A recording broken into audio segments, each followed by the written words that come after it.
and they have more than earned their marks for class participation. So today's discussion is an opportunity for those who have not been able to speak up and earn any form of marks for class participation to also do their best to get some recognition, to make their presence felt, so that they can also earn some marks for class participation. So that being said, we'll go straight into our discussion. So I welcome you all to IBA 614 Global Marketing. This is our 9th session, and in today's session, we'll be having a classroom case discussion. Specifically, we'll be looking at 3 journal articles that cover certain issues in global marketing using the case study approach. So we are going to look at specific cases of organizations and firms in different countries and how they have approached global marketing from the perspective of internationalization theories, which we have discussed in our session 7, and then with regard to international market selection, which we looked at in our last session, which was session 8. So we will be doing our discussions within these realms predominantly. However, certain issues that we have already discussed in previous sessions may also come into play when we are discussing the topics. So I'll be expecting you to draw on all the knowledge that we have gathered since the beginning of this course to be able to address the issues that have been raised in these articles appropriately. So we will begin with the first article, which is very, very recent. It was released this year, and it's by Yan Hu and Liu, and it was published in the International Business Review. Before we go ahead, I have to add that the journals that these articles are from are some of the top journals in the field of marketing and international marketing specifically. So the International Business Review is one of the top ranking journals, as well as the European Journal of Marketing, which are all very top ranking journals and hence are the forefront of scholarship when it comes to this area. So I'll entreat everyone to take the issues that are discussed in these topics seriously, and perhaps they may inform some of the strategies and decision making that you have to do with regard to global marketing at your workplaces. So we'll first start, like I said, with the 2020 article by Yan et al., and it is on the international market selection of Chinese SMEs, with an emphasis on how institutional influence overrides psychic distance. So if you'll permit me, I'll quickly upload the article and we can go into our discussion. But before then, does anyone have anything they would like to say?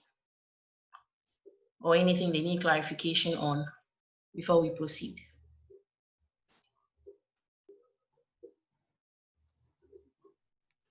Doc, I think I found this very article quite interesting, I should say, even before we start. Yeah. Very interesting. If it's in Africa, we call it something, but it's okay.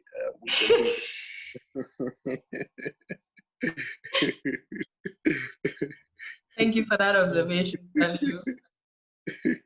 I can already tell this is going to be a fun discussion, especially starting from this article. Yeah. I look forward to it too. Thank you, Sally. Hey, please, it's Godwin. Hey, sorry, Godwin. Sorry, I didn't look at the chat. Doc, don't take his shine away. He wants his fun. He's one of the regulars. alongside you and Salu and Kwame and Sophia and Ivy and Lucy. You know, I know the regulars, so I need to get to know the other people in the group as well. Please, today we'll keep quiet more for them to talk to. I pray they will. Quiet. We will not answer any question. We'll be very quiet. But please feel free to come in to save them at any time. In any yes, please. It is surprising. There are some very, very good people there who have decided not to talk, so they should talk. There are some very, very good people hiding behind the scenes, so let them talk today. I want to hear their voices as well. Yeah, the analytics are very good. This is good to see you. Hi, Chief. Please. I am doing very well, Dr. Sheena. We thank God. Great. I'm looking forward to an exciting lecture today. Oh yes, so today's lecture is going to be exciting because it will be totally in your hands. Don't mind the guy, the rest of them, don't mind them. They are extremely jealous. Don't mind them. Okay, so let's get into it. Like I said, we are starting with the 2020 article by Yan et al. 2020, and the title is The International Market Selection of Chinese SMEs and How Institutional Influence Overrides Psychic Distance. Now, these are two terms that we are very familiar with, namely the institutional influences and psychic distance. So we are going to look at how they have applied these two concepts in studying the research topic that they proposed. So with regards to this article, the purpose of their research was to be able to contribute a perspective to the debate on whether or not psychic distance is still relevant in determining the nature of international market selection and entry by foreign firms. And they decided to look at Chinese firms in particular.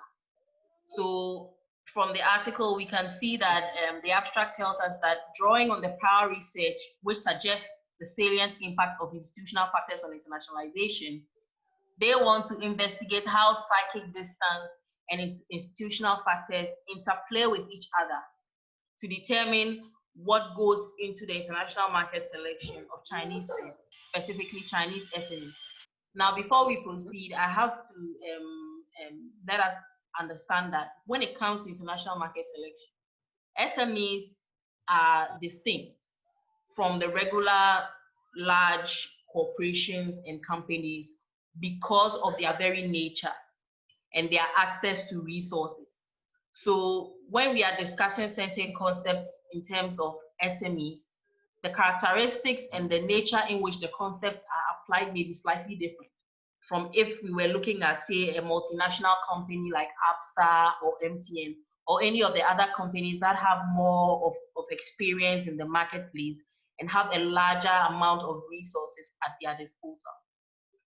So that being said, we are looking at this through the lens of Chinese SMEs specifically, and we are looking at how psychic distance and institutional factors come into play. So we've all read the article. So I'm going to pose a number of questions, and the members of the class are supposed to come up with the responses to be able to aid our discussion. So let's begin.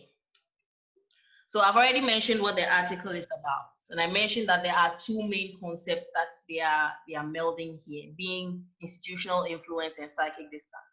So I pose it to the class that with regards to the article that we read, when they say psychic distance, what are they referring to?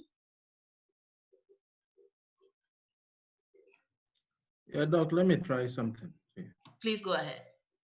Yeah, so psychic distance actually will be the distance between, let's say, different objects, you know.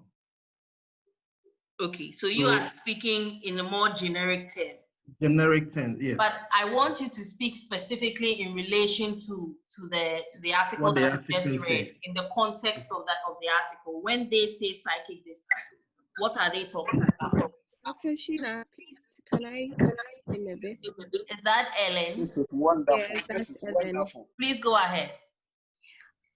From what I got in the article, they are looking more of geographical distance as to the home countries.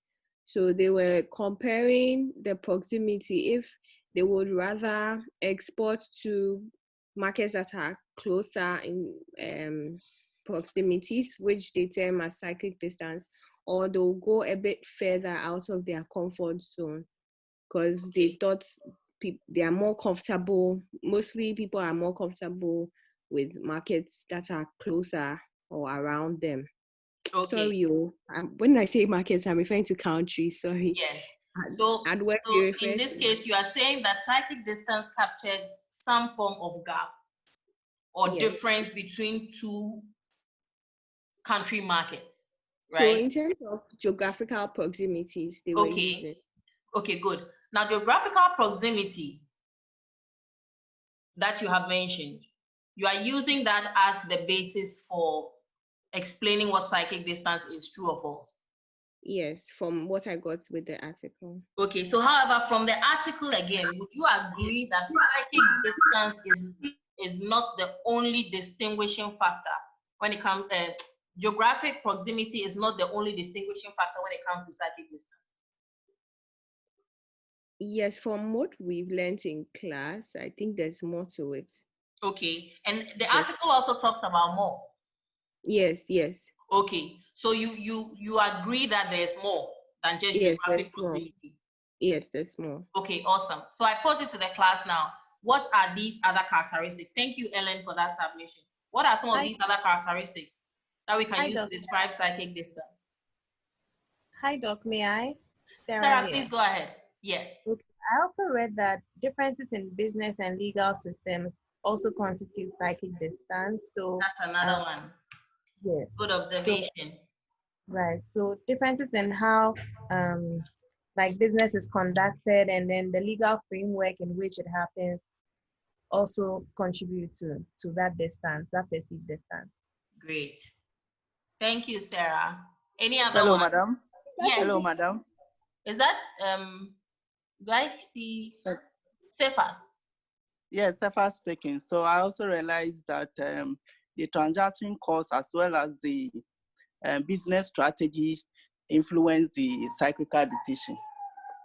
So if you talk about proximity, if you look at the close countries, they will look at the cost as to why they want to go to countries that are closer as compared to those that are far from the ones closer. I think you are confusing another article. We are talking in terms of the second article. Yeah, we are talking specifically in terms of the current article that we are discussing. Cephas.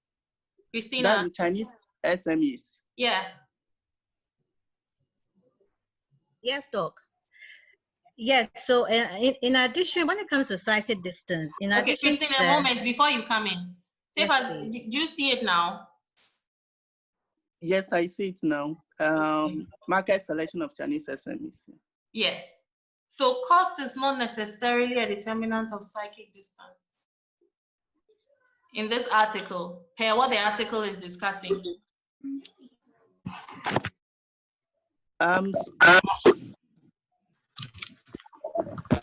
Okay, Christina.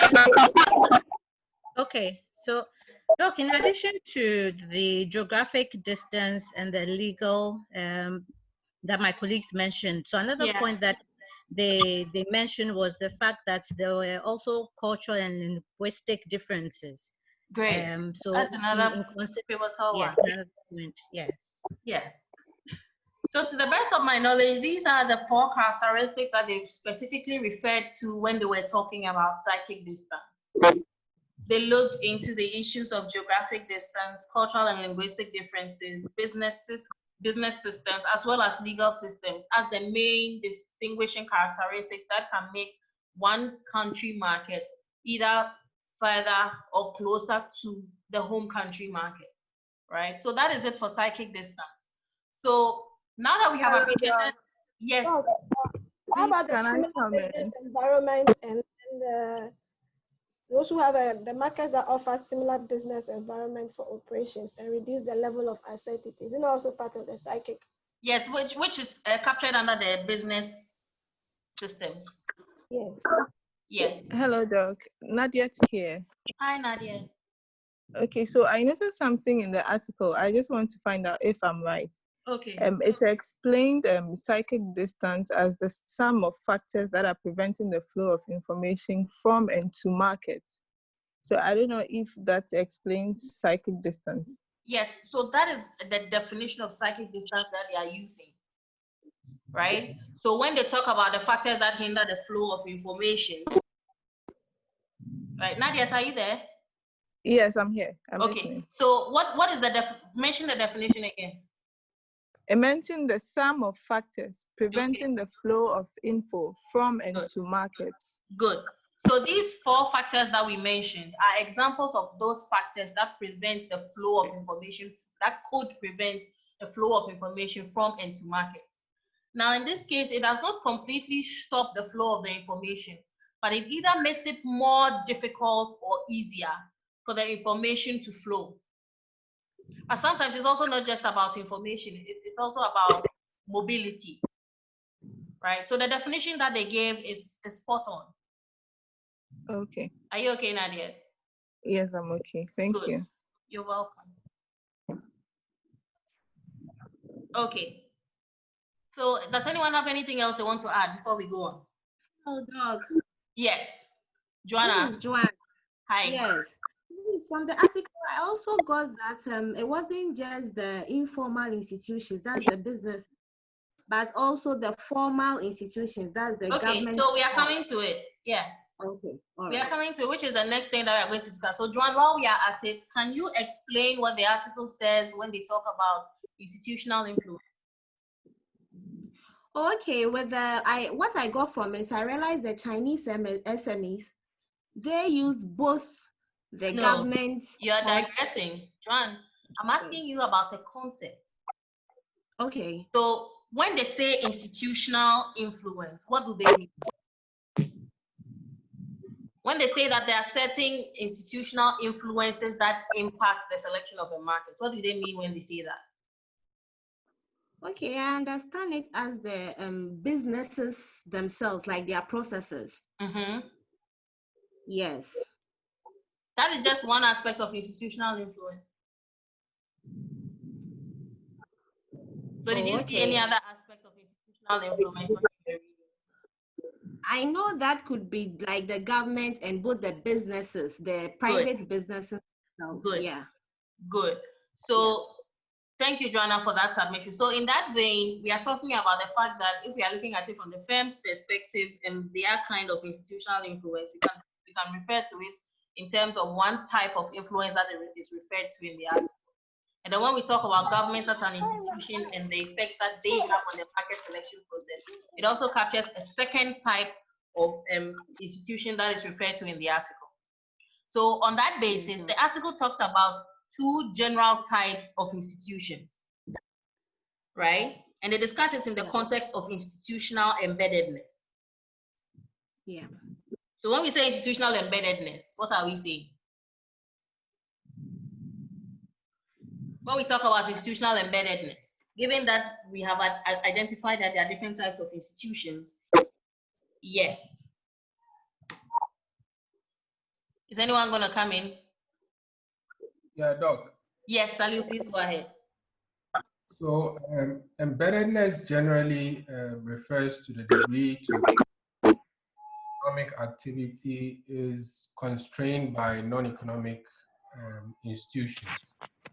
So if you look at the Chinese business environment, in terms of embeddedness, they are sets of hello, I'm getting a lot of guys, please mute your mics if you're not. Please, if you want to speak, just raise your hand and then I'll give you the floor and then you can speak so that we can minimize the amount of feedback in the background. So Salio, please, you can go ahead and continue. Yes. So I said embeddedness refers to the degree to which economic activity is constrained by non-economic institutions. So if you look at the Chinese system, for instance, individuals have their businesses after China decided to open up their markets. But there are institutions within China that regulate and that give information as to how companies want to internationalize. In fact, they give incentives to organizations that want to internationalize. So in terms of institutional embeddedness, when you look at this particular article in context, you would realize that there's a lot of what the Chinese call their guanxi. Okay, so Salio, you're taking us a bit off topic here. So when we talk about the concept of institutional embeddedness, just in one phrase, what is institutional embeddedness?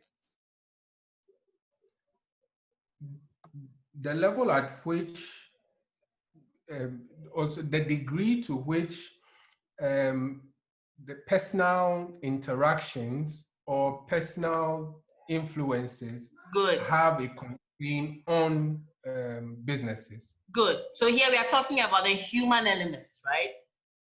Yes. Awesome. So in that case, when we talk about institutional embeddedness, the article identifies two types of institutional embeddedness. And these are, anybody?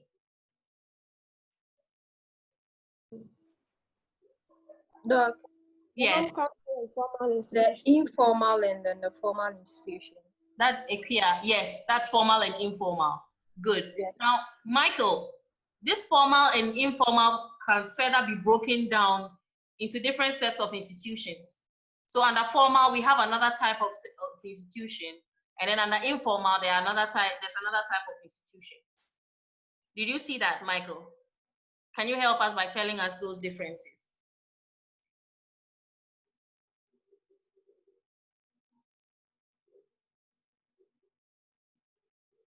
Did anyone see that?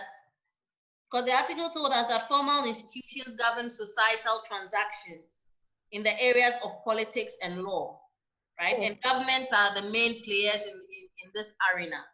And then when we talk about informal institutions, it's more about firm level interactions, right? That have to do more with relationships at the interpersonal level. So there are still yet other types there are still yet other classifications under these two general classifications.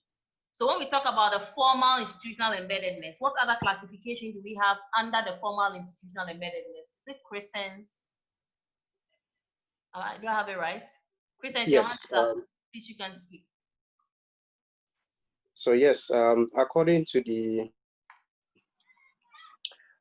article, yeah. We have the normative and cognitive institutions, which are known to be the informal institutions.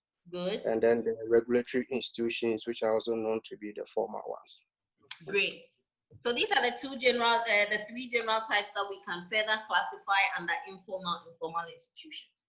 So in that regard, we know that now, apart from the role of the government and other regulatory bodies, it also comes down to the norms of the people who own these various firms and organizations that are trying to go international, as well as their interpersonal relationships with other people, right? So in that case, when we talk about this formal and informal institutional embeddedness, which internationalization theory does it connote? Given the discussion we had in session 7, which internationalization theory does this concept of institutional embeddedness connote or represent? Godwin? Uppsala. Are you sure? Yes, please, because they are usually gradual. Long and hard. We are talking about institutional embeddedness, formal and informal, regulative, normative, cognitive, interpersonal relationships. Interpersonal. Yeah.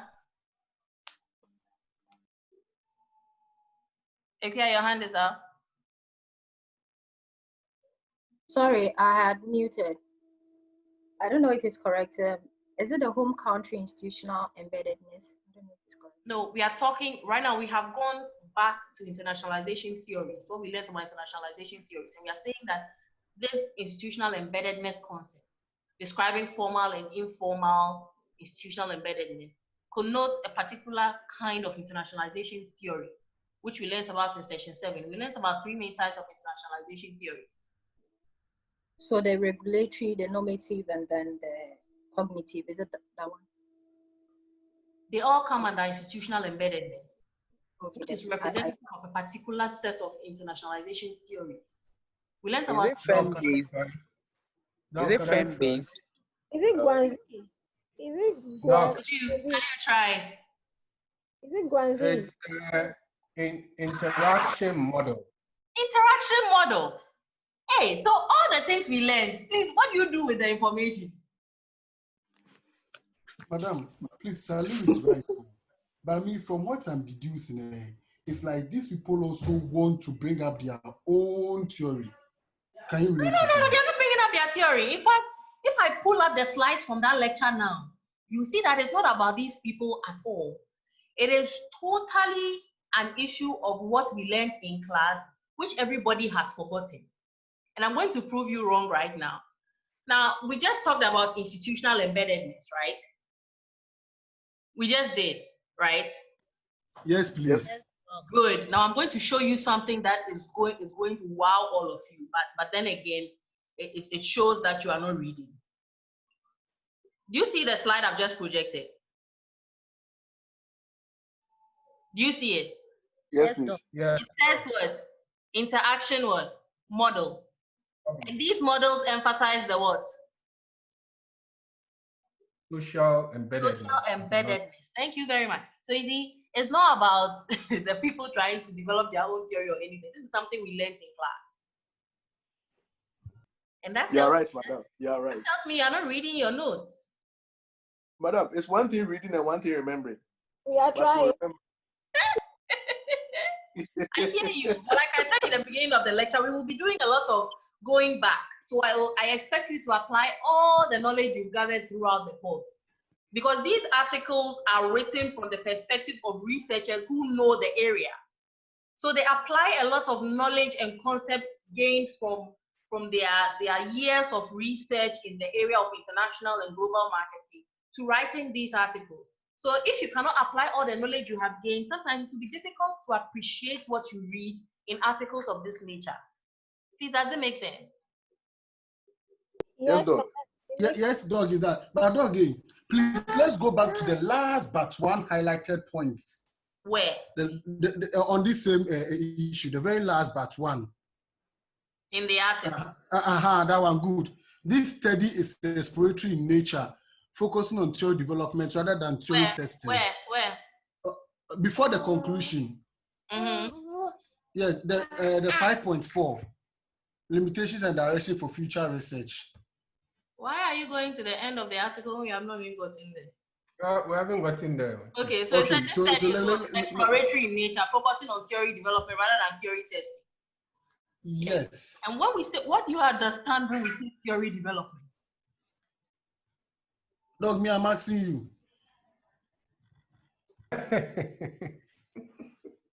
Whenever people try to combine whenever researchers pick up theoretical concepts that have never been combined in a particular way before and try to combine them in a certain way to conduct a study to see if it is plausible or not, it is theory development because it is something that has not been done before that you are doing for the first time. Absolutely. But okay, absolutely. It's like something that someone has done as is without any modification and then testing it to see if you will get the same outcome that they got. Oh, okay. Okay. So they were testing it. They are developing it because from the beginning, they told us that psychic distance has been the star of the show for a very long time. But they know that there's another aspect too that is institutional embeddedness. That also has an effect. So that was a research gap. Something that has not, exactly, that was a research gap. So no one has put institutional embeddedness and psychic distance together in one study before. So they saw that gap, they put the two together and decided to test it out. So that is development. No one has done it before. So they are developing the area. So madam, in future, can people like Alvan and I also bring up our own theory? Oh, please, yes, you can. Okay. That is what gaps are for. So you can see that somebody has done this, somebody has done this. So now that brings us back to my original question. That don't you think they were trying to propound their own theory? Yes, but it's theory development, not testing. Okay. All right, thank you. Okay. Madam, Kwame hasn't said anything. Don't mark him as he has said something, please. Lawyer. Where's the assembly? Okay. So where were we? We were on the institutional embeddedness issue, and we have now been able to ascertain that it is a direct offshoot from the interaction models that we learned about last time that focus on embeddedness. Yes, Lucy, please come in. So I'm looking at something that the Guanzi that they wrote, the Guanxi. It looks, is the one that is looking like the interactive one, is that not it? No, yeah, that's the one that is looking like the interactive one.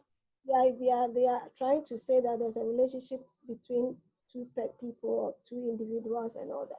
Yeah, but the thing is that the interaction does not only have to happen at the interpersonal level in an informal sense. It can also happen formally, because there are also individuals who have links to specific state institutions and governmental institutions. Okay. So an SME may be in Ghana and is operating and is also selling to people in the US, but does not do it through the Ghana Export Promotion Agency. So they cannot benefit from that relationship that the SMEs who are linked to the Ghana Export Promotion Agency are benefiting from. Does it make sense? Makes sense, ma'am. Good. So I've seen that one too. Yeah. Thank you. So the embeddedness can be on the formal level with the regulatory bodies or on the informal level, right? So in that case, given what we have been able to establish, let's look at the impact of the two concepts individually, independently, without putting them together on international market selection. So when we talk about cyclic distance, what effect that cyclic distance have on international market selection?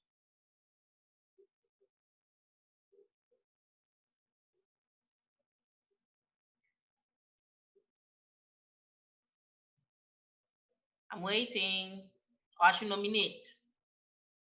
Doc, so I would say that the higher the cyclic distance, the less, it's common sense that the less you wouldn't want to choose to go there, because if they are so different from you, you're not going to learn from them, and the chances of you making mistakes are very high.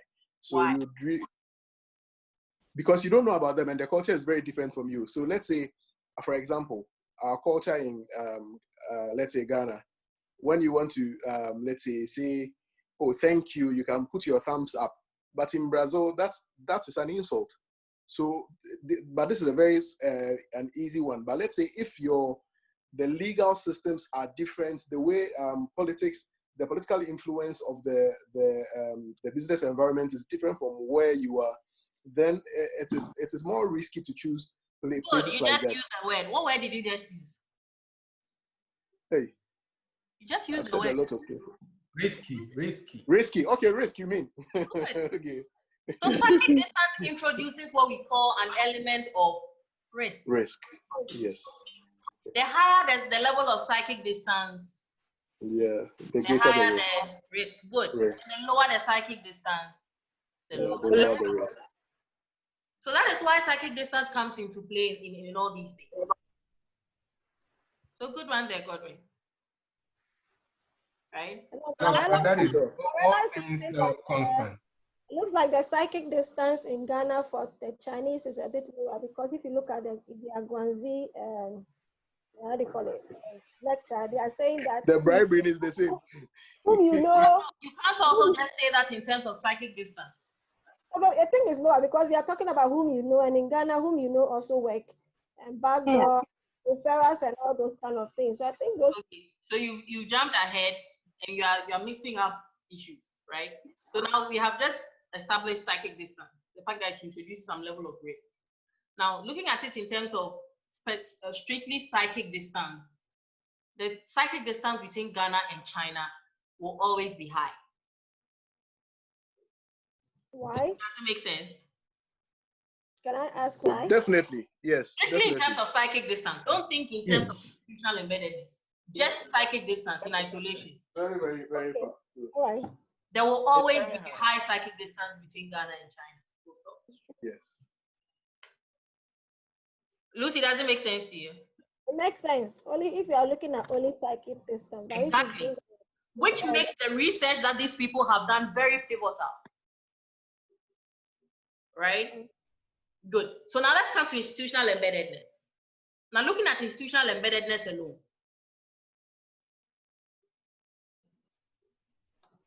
What does it mean for international market selection? Talking about institutional embeddedness.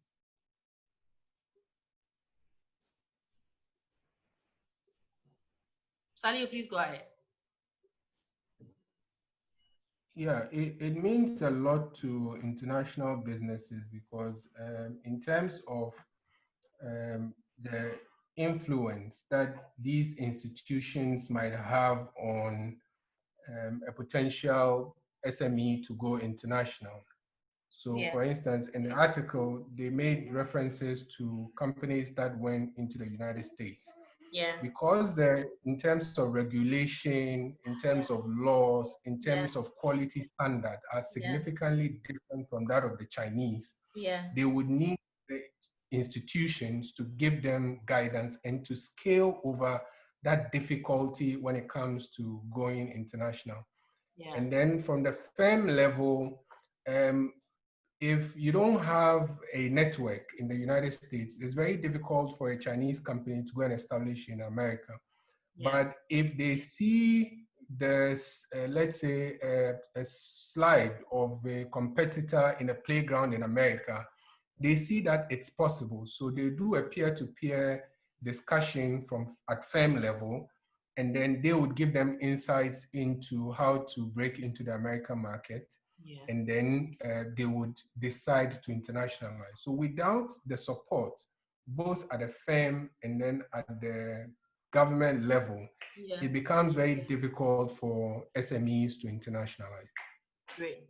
So on the basis of that, why do you think these researchers identified this gap and chose to address it in the manner that they have, such that they chose to incorporate psychic distance into institutional embeddedness and use the two together to explain international market selection? Why do you think they went about it that way? Is that Kwesi Ajiman? I see a Kwesi Ajiman. Can you please answer this for me?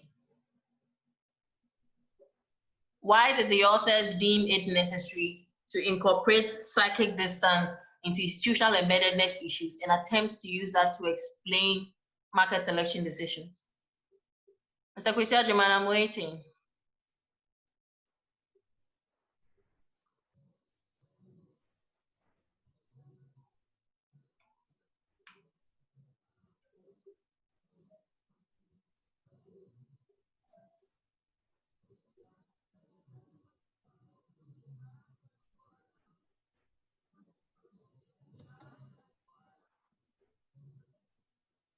Mr. Kwesi Ajiman, you said what? You don't have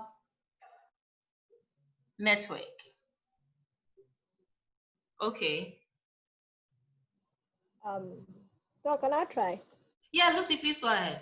If you want to use only psychic distance, you might not be able to get the actual, how do you call it, the actual, you might not be able to perceive the country very well. So you might end up not entering the country. But when you bring the institutional embeddedness, you get to know how the firms and industries and regulations work in the country. So it opens you more up to being able to know that maybe we have similarities in this area. But when you are trying to use only psychic distance, there's a shortfall. So combining the two will give you the broader perspective of how to enter into the international market. That is what I think.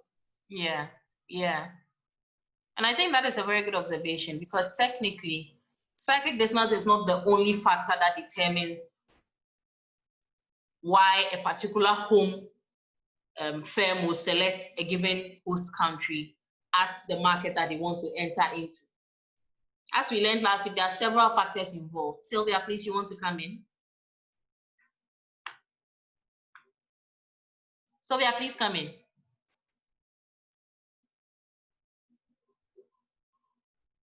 Sylvia, your hand is up. Please come in.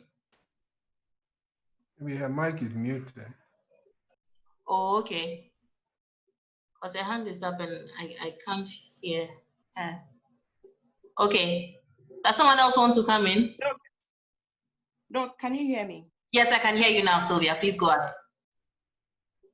Okay, so I think that you made the point that you quickly made the point that I wanted to make about the combination of the psychic distance plus the institutional embeddedness. Because for me, I think it's important to recognize, especially for SMEs, that while psychic distance is still important, it's important to also combine this with both formal institutional as well as informal institutional embeddedness in order to see a holistic picture, in order to be able to ensure that the influences that affect or the interactions that affect selection of international markets are done appropriately. Yeah, that's true. Very true, Sylvia. Thank you for that submission. Thank you too. So on that basis, briefly, let's discuss the main findings of the article. Given the two concepts that they put together, we've established that these are two things that needed to be put together, even though prior research had not done that.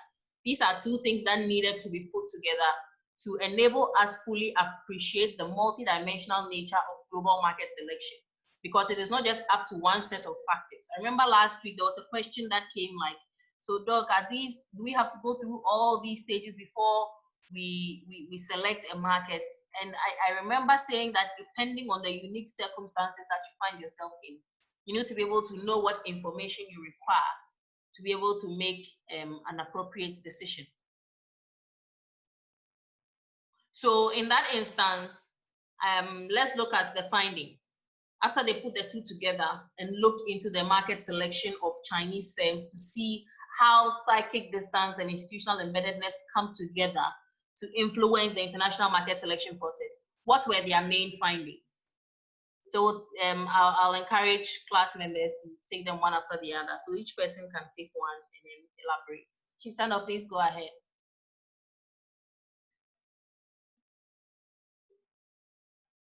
Chief, please go ahead. Yes, can you hear me, Doc? Yes, I can. Yeah, they said they found out that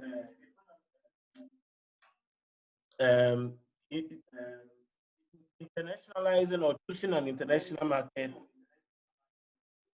depended on the institution itself. One, you could do that through the peer-to-peer interaction or influence, or through the government or institutional influence.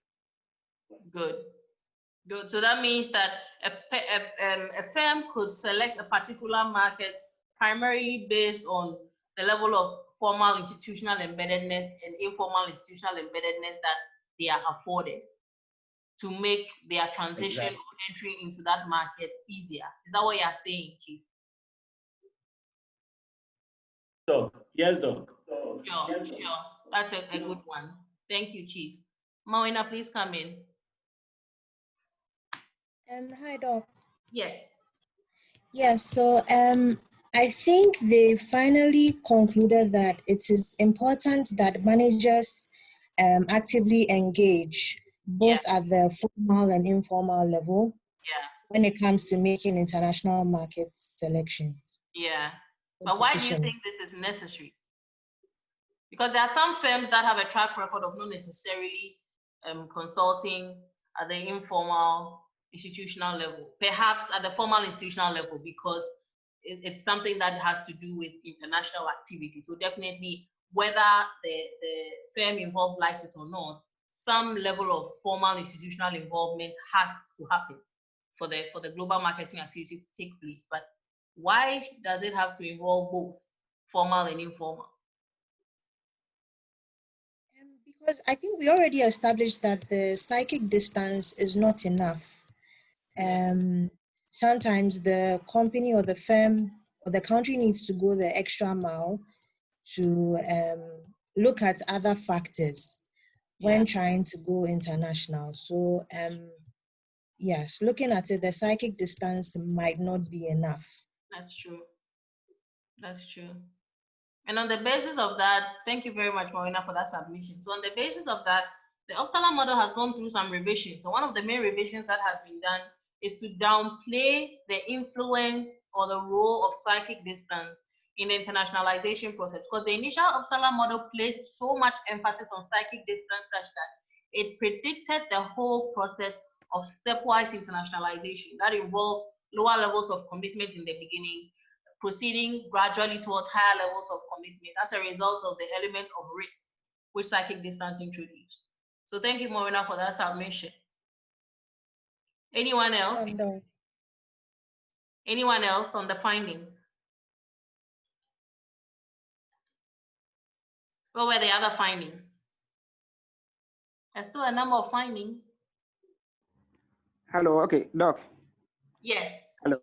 Yeah, they also found out that institutional factors also override the importance of psychic distance of a foreign market segment. Okay, can you explain further? How do they override? And give me a specific example using the formal institutional factors, for instance. How do formal institutional embeddedness factors override psychic distance? Okay.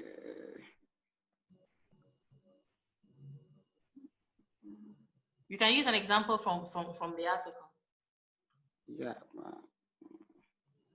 You need a lawyer? Should we find you one? Okay, Kosada wants to be your lawyer. Okay. Kosada, yeah. Yes. I think using both formal and informal institutions, they interact with each other. Yeah. And such the formal institutions, such as the government support that they use with the informal institution to help bridge those those psychic distances. Yeah. So I think the institutional factors there are both the formal and informal. Yeah, good. So give me a specific example from the formal angle.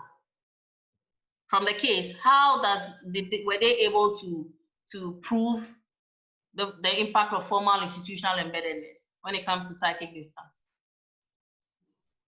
Okay. The government gives a lot of valuable information on the market, the cases on the market. So they get valuable information from the government in terms of policies, variable of policies, and how to enter the market. Okay, so when they do that, what does it do to psychic? Lucy, when they give all that information that you've talked about and support from the formal institutional level, what impact does it have on psychic distance? Madam, it bridges the knowledge gap. The risk. Sorry. It bridges the knowledge gap. Yeah, you overwrite it. It overrides because here you have a lot of knowledge. You have gone closer and gotten a lot of knowledge on how the market actually operates. Because in a psychic distance, you are just assuming and looking at the market from afar. But this is the time that you have already gone to do a proper research as to what and how you will be able to enter the market. And if you look at the case, they said they were given a lot of information. They realized that there were trade delegations and trade agreements that could help them to even enter the market, but they didn't know. I digressing a little bit when you say the firm has done a lot of research. Okay, they have gone to ask for information. Okay. Chief Senator, your hand is up, or is from the previous one?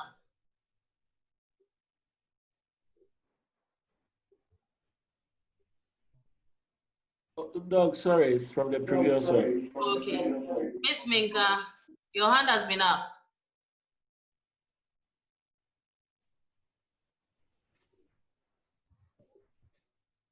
Miss Minka, oh. Sorry. I gave the answer. I was trying to, I think you asked a question about how the government plays a role. Yeah, please go ahead. I'm saying that in the article, it said the government and then relevant institutions could sometimes organize conventions and then counseling services. Okay. Where small businesses have the opportunity to acquire information. Good. And also, they are able to organize trade fairs in foreign countries, and these small firms get to know some information about the new markets that they want to enter. Good.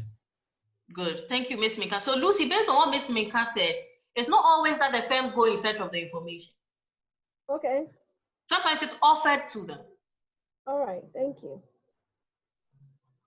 I agree. Okay.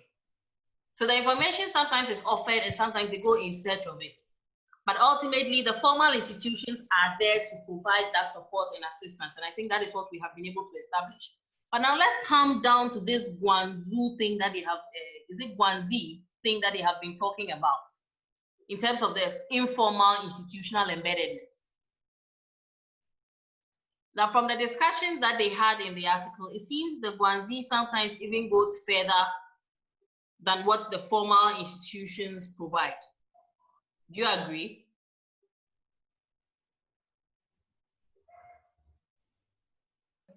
Yes, we do. Yes, Doc. Yes, Yeah. And if your hand is up, do you want to throw more light on it? How yes. does it go further? So for one, the Guangzhou includes friendship and long-term relationships with peer firms. Yeah. And with that, it enables the firm to adopt an imitation strategy, when they want to enter into new markets. Yeah. So it helps them to know key, how do I say it, strategies to use in entering the markets that their peers already are in. Yeah. Their peers are able to give them information on standards for particular markets that they are already in. So yeah, that's basically. That's a good point, Enid. So on that basis, can we say that Guangxi can even in some way give a firm access to formal institutional support? Very true. Very I true. think so. Very, very true. Because they're already there. Their peers are already in that market. They've been able to see the various institutions that have helped them succeed. Yeah. So with the Guangxi, sorry, you're able to get the right links to go to the right places to be able to succeed in the new markets. Yeah. And Doc, I would say that it gives you access to the formal through an informal means. And usually the informal means through the Guangxi actually gives you even a greater advantage. Because let's say if the person you've had the opportunity to have the relationship with is the CEO of let's say a firm or a leader of the industry, he can give you some filler that actually when they go to meeting, only he knows what is going to happen. So he can give you something that's even more beneficial than going the official way. And I don't know how well you know Chinese culture, but it goes so far that for the purpose of Guangxi, marriages are even instituted. Ah, that is it. Korean series. You've been watching Korean series, eh? Yes, you see a lot of part those of things Asian in there. Yeah. And then the Guangxi goes into the political cycles. Exactly. So can we? Is it not also corruption? I'm deviating a bit, but because it is part of their culture. For some reason, they have found a way of making it okay. So on our part, it's not fair. That's what. Exactly. Yes, it's not fair on our part. We say it's nepotism, favoritism, and all the isms. Qualify for them. Yeah. Doc, I think that we need to start thinking of ourselves, so you know, because that is it. Corruption We can find sort a ourselves better out. definition to this. One thing, I don't know if you read it from the article, but it is embedded in even their religion. Yes. Who saw it in the article? Nadia, did you see it? I think I see a Phoenix Hot 4. Okay, I wanted to make another contribution. Or is it in relation to what we are discussing now? Yes, but not with the question you're asking right now. I just wanted to add the advantage of the Guangxi, how it helps the firms. Yeah. So in the article, it made mention that with this form of institutional embeddedness, it diminishes doubt. Yeah. And then it prevents, instead of wasting time conducting market research, which is cost intensive. Yeah. Based on their peer reviews or the information they receive from their peer firms, their confidence is boosted, and then they open new markets. So decision making, the time wasted in decision making and then negotiating and contract terms is also reduced. That's true. That's true. Thank you, Nadia, for that submission. So Doc. Yes. With my digression again. Yeah, with regard to the Guangxi. The Guangxi. Please go ahead. What we are practicing in Ghana is also called Guangxi. Can also be called Guangxi, but we see it as bad. It is in the political cycle. What we are practicing is called Guangxi because there are rules with regard to applying Guangxi. Yeah. Guanzi has its origins in, I think, is it Confucianism, which is one of the main religions of the people there in China. Okay. And there's a strict way in which the thing has been practiced over the years that has made it acceptable. So if you are practicing it in the manner that it has been passed down through all those generations, it is seen as perfect. Okay. So Ivan. if Asamoah's in-law is the CEO of Ghana Export Promotion Agency, and every time there's a new grant being given to SMEs who are exporting, Asamoah's son and his company gets first dibs, not because they don't qualify, because they fully qualify. But by virtue of their relationship with the CEO, they get pushed to the front of the line. It's perfectly accepted in Guangxi. Because your relationship with the CEO... When it comes here, it is nepotism and favoritism. Ivan. But most of the time in our context, you realize that the people don't necessarily qualify for what they have been given. That is it. That's the difference. Yeah, but Ivan, we have to just upgrade our level to Guangxi level. Actually, I agree perfectly. They found it very difficult in the U.S. market because they realized that the U.S. laws does not allow the Guangxi. Some of their laws does not favor the Guangxi. So it was one of the big difficult for them when they went into the U.S. If you look at the early stages of the article, it stated that the Western, and it said there were some of the Western countries, but in America, it was very different. Yeah. It was very different. But the Guangxi, I mean, the practices within the Guangxi have been done for so long a time that this actually has been seen as a well-established, network. Exactly. It's highly recognized and provides, very well linking capabilities to anything related to any aspect of life or sphere of life. So it's a matter of, I think, businesses also taking advantage of it and then utilizing it to their prospects. I mean, we also may be practicing some of it here, except that it's not as structured as within the context of the Chinese as it is. So I think it's just they noticing how useful this processes are and taking advantage of it and establishing it or structuring it very well to their advantage. And I think that is why they are able to survive in Africa more. Because Guangxi works easily in Africa. And our Guangxi here is even less than US.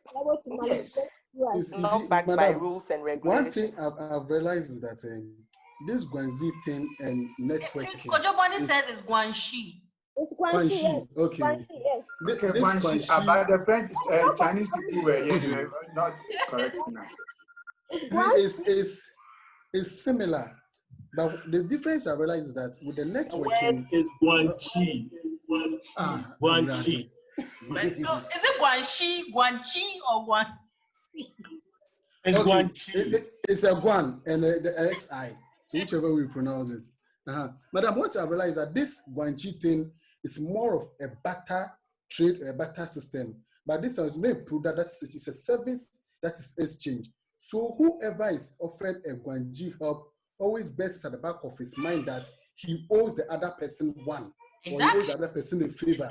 Yes, and good. And for them, because it's not one person benefiting, they don't see it as corruption. They see it as they are leveraging on their social connections. So that, for example, if I have a school, okay, and then there's it's a private school, but getting admission is very hard.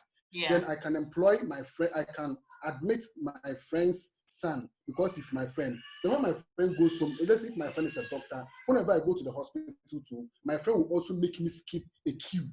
Yeah. Yes, that's how it is. So and the interesting thing is, just like you mentioned, it is transgenerational.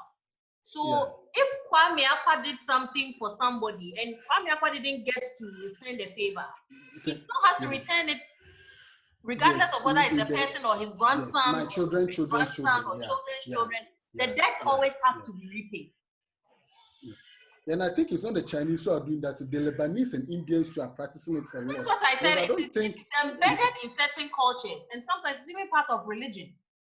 So why is it corruption in our part of the world? Countries, their lifestyle. If you watch through the Chinese and the Korean movies and all that to the Indians, you realize that it's there. Yeah, I believe it's an Asian thing too. I deserve to tell you that. So, Miss Lucy, why don't we institutionalize it in Africa too and make it our culture? You know what? We've not been bold enough to defend it. We can't. We can't. We can do it because our culture does not allow for it. Yes, thank you, Doc. Doc, our culture really allows this to go on. No, exactly. So, because we are very what do they call it? Is it ethnocentric? Yeah, but that is the more reason why we are. Operate within specific ethnic groups, but not across. Look, my thing is that, you see, the Chinese people are faithful people. They are loyal people. But we are ragamuffin rascals. We don't have loyalty to anything. So it won't work. That is the problem. It won't work. You know what? The Chinese people is a good point to look at it. They developed it. Maybe they were not as loyal as they were now. Previously, have you read The Godfather? Yeah. But are we ready for it? Excuse me. Opa. Yeah.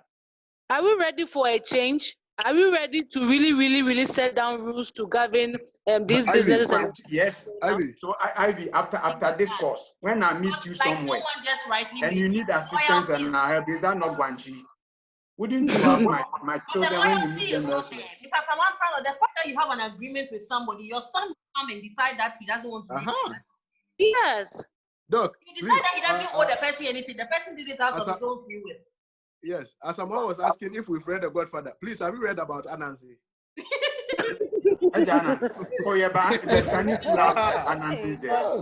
Conscience. A very good one. Anansi, no. My view is we should just also learn from them and institutionalize ours too. It will work. It works with some people. That is why we see some people. It usually works also on the receiving. Some families. No matter what. And then write research papers on them. We have to. Ivan, see me backstage. Let's continue. But one thing that we need to consider is that, you see, the Chinese system is a one-party system, which has been for the longest time. Exactly. So the way they are in our democracy, conflict of interest by itself will lock you down full time. Exactly. And please, don't you think that if this thing is institutionalized in Ghana, it will affect like those in the lower income range, like people will suffer. Because it's going to favor God bless you, sister. God bless you. Only those who are rich are going to benefit. Yes. Then but those who are rich are practicing it. That is why you see a rich man's son marrying from another rich family. That's true. In Ghana, That is why you see a family member in one party and another one in opposition. They all serve the same president. They are all advisors to the opposing presidents. Guanchi works here, but we are not seeing it. We see it as nepotism. Yeah, but we don't want it institutionalized so that it becomes more serious. Yeah. Because Ivan, when I meet you elsewhere and I'm in a position to help you, I'll help you better than any other person because I know you. True. You are my course mate. You are fantastic. Yes. Please help me. Anytime you hear Asamoah, you just look at the paper and then go looking for the person. Do you know any Asamoah? So he's my father. Come here, come and sit here. That's what you do. What you're saying, actually, the older people, the older generations, they actually practice something similar to it. Because if you remember, your grandmother, if your friend came to the house, they'll ask you, what is your name? Hey, where are you from? Where you are from will show how they will treat you. Yes. The moment you mention, oh, is that your father? That man was a good man. When this guy got sick, he gave us this. They will accommodate you. That's Guanchi. But we are not bold to defend our own. That's the whole thing. Yeah. We are shy to say, oh, because of ABCD, I did this for this person. We are shy to say, but these people. It's bribery and corruption. Bribery and corruption. Yeah. That is all we know. Bribery, corruption. But it works here, and we all know. David Tano says he just started working with a Chinese company, and what we are discussing is exactly what is happening in the company. Oh, you can ask Daniel. Daniel has been working with them for a long time. Surprised he's quiet. Pikuma is also saying that the Guanxi actually happens among the elites in Ghana, which I can attest to. But Kwabna, you're asking why is that unfair? Are you talking about the Guanxi system? Yeah, Doctor. I think when I don't know who was speaking, but then I think it was Opan Asamwatano. I think he was saying that in some communities or in some regions, somebody just say, "Oh, this is my son." Yeah. Blah blah blah, and then the person is offered, a big opportunity. Yeah. They got and I think that it was unfair. Yeah. And you know what? Until now, previously, there were some institutions that you see some names, no matter what. It is the nation. I will use at the Sadek College. Ivan, you may not know that when we were there were some people, no matter what, they will come to the Sadek College. Yeah. No, it's only at this and then you know what? The moment if his senior brother was a school prefect, and he comes and oh, this guy's senior brother was a school prefect. He was so, but he will get favors because his brother. That is the whole thing. I think works so. Yeah. Even the name.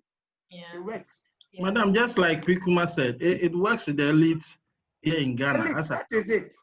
But because we are deceived. There are some names like Zwenis. If you hear Zwenis, it's either they are doctors or they are lawyers. That is it. It's not that they are brilliant than all the other people. Yes, it's just Guanxi. I was going to the law side, but I was afraid of you guys. That's why I stopped. Yeah. Yeah. Guanxi. So generally, the article is telling us that psychic distance still plays a key role when it comes to international market selection. However, they've been able to also establish that psychic distance is subject to the influence of institutional factors.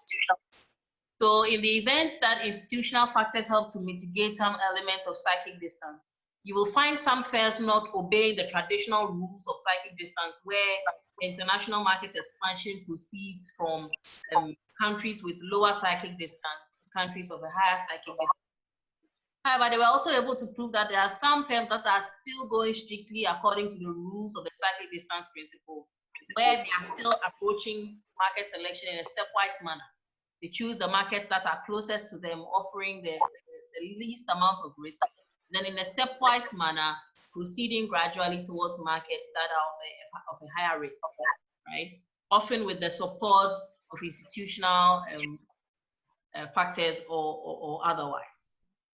So we realize that it is important that as global marketers, we look into the interaction of these two factors, namely psychic distance and institutional factors, both formal and informal institutional embeddedness, which we have been able to establish that in some contexts, it may not be as relevant as it is in other contexts, because we see that it is more prevalent with the Chinese and the Asians than it is with those of us in other parts of the world. Though we practice it in some form, it is not as prominent as it is in other parts of the world. So that is it for this particular article. We'll move on to our second one. Does anyone else have anything they want to add before we move on to the second? Doc. Yes. Doc, please, I want to. Hello. Okay, Ivy, go ahead. Doc, please, I want to ask. So, with the Guanxi or the Guanxi, yeah, is it that perfect? Are there no loopholes? There are loopholes, but if there are, they are able to address them, such that you would rarely see something go wrong in this Guanxi thing. Because like I said, sometimes you will have a Guanxi relationship perhaps in China or in Korea. We've seen it in a number of these Korean series and movies that we've been watching, where the loyalties are not reciprocated, where the family wants to continue the Guanxi relationship they have with another rich, powerful family, and the child who is supposed to marry the other person in the other family for the thing to continue is not interested. Okay. And it brings a problem. And then that relationship or lineage becomes broken, even though there are certain loyalties that have to be reciprocated. Okay, Doc. Thank you. Yeah, there are loopholes, Ivy. There are challenges. Okay. Doc, please, a little question to the Chinese students. Please, Guanxi, is it a verb, noun, or pronoun?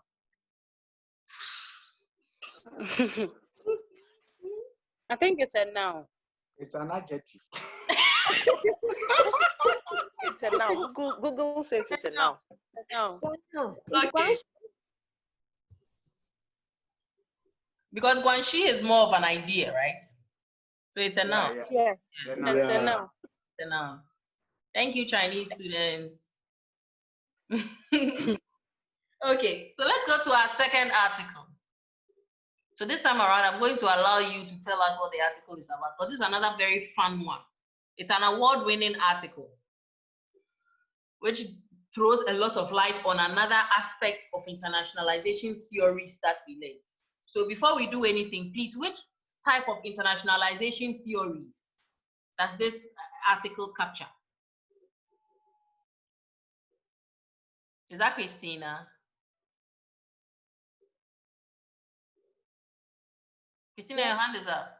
Yes, Doc. Okay, so which internationalization theories is this article highlighting? It's talking about the contingency model. Awesome. Thank you, Christina. Thank you for that. Welcome. So generally, what is this paper about? What is the aim of the paper? Again, they also identified a gap in the market, in the literature that they wanted to fill.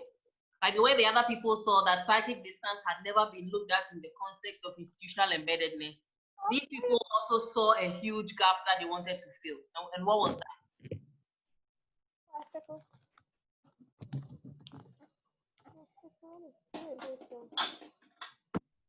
So, Doc, yes. This is Annette. Hi, Annette. So the aim of the paper was to see how transaction cost analysis influences exports firms' selection of foreign markets and how it affects their international market selection decisions. But there was a gap, similar to what the other people identified. These people also identified a similar gap, but chose to address it another way. Can anyone tell me the gap that they identified?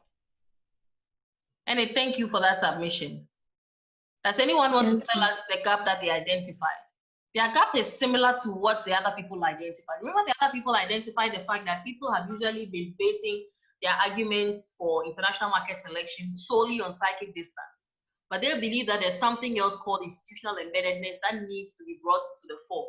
So they took institutional embeddedness and added psychic distance and looked at how these two can be put together to explain the process of international market selection. So with regards to this second article, what was the gap that they sought to address? Casada, please come in. So can I try? Yeah, please go ahead. I think they realized that transaction cost was not the only factor, but there were other barriers that were affecting the smooth, affecting them in terms of reverse it. Instead of transaction cost, replace it with the other one. Okay, so let me help you. So just like the other people, they also realized that psychic distance alone is not enough. Okay. So what did they add to psychic distance, Casada? Maybe the human element. No. You just mentioned it. Institutional embeddedness. Transaction cost analysis. Good. They added transaction cost analysis. So you see, they approached what these people did, but from a different angle. They also identified the gap with the overemphasis on psychic distance. So they also decided to add a different perspective. And they decided to come from the angle of contingency model, whereas the other people came from the angle of interaction model. Awesome. So in that regard, what is transaction cost analysis? Yes. So are you saying that with this particular article, they didn't attach any human element to it? They didn't talk about human element. The human element was discussed mainly under institutional embeddedness, particularly informal institutional embeddedness. But here they are talking specifically in terms of psychic distance and transaction cost analysis. The foundations of these two are largely not based on human interaction. Okay, thank you. You're welcome. Okay, so like I said, on the basis of that, what is transaction cost analysis? Or TCA for short.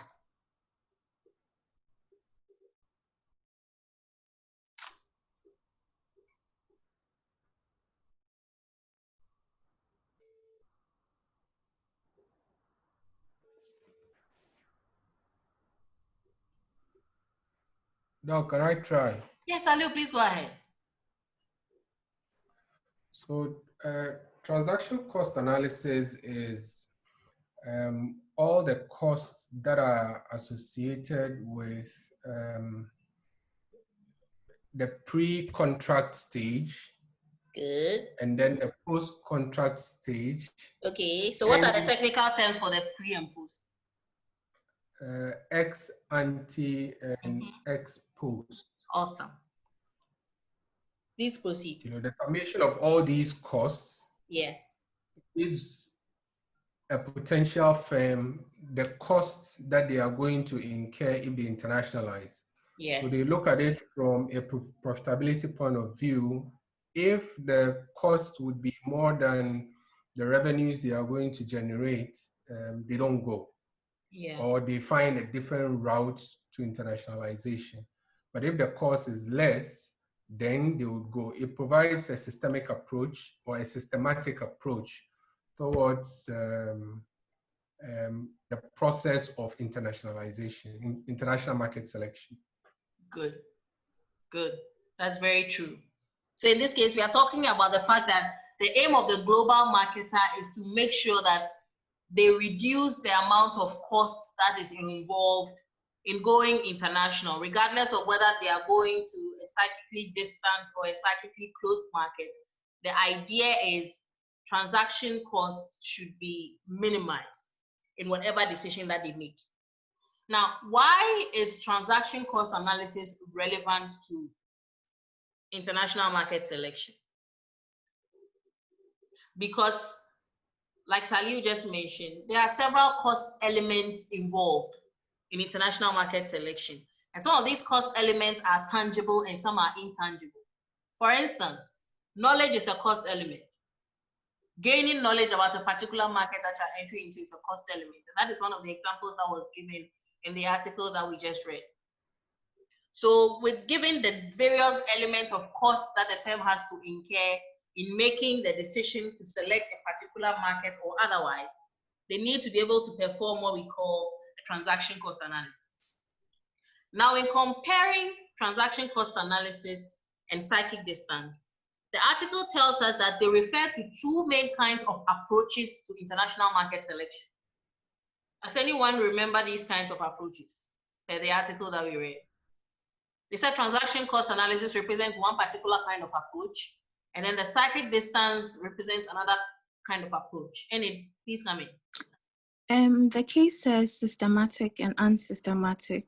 Okay, approaches. So systematic refers to which one? Transaction cost analysis. Okay, and then the unsystematic refers to which one? The psychic distance. Okay, awesome.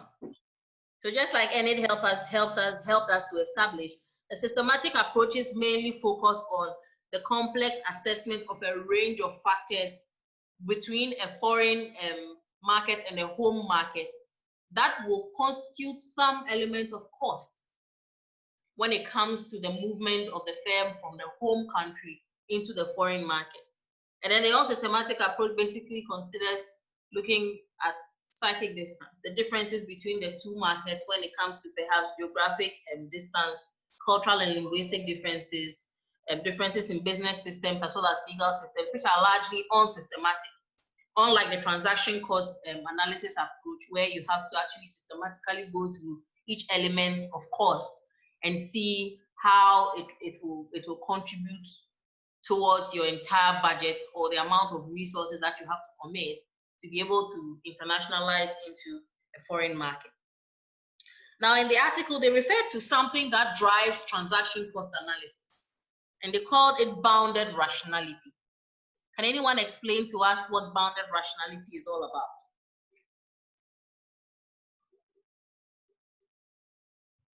Because the article tells us that bounded rationality to a large extent fuels the application of the transaction cost analysis approach to international market selection.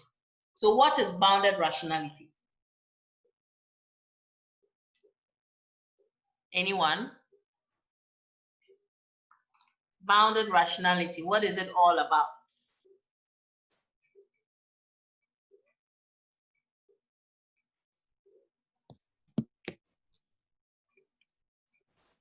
I'm going to name names, and it has been answering too many questions.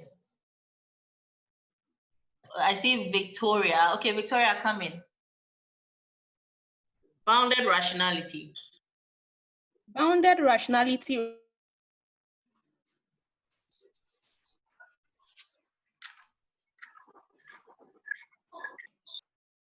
Victoria, we can barely hear you.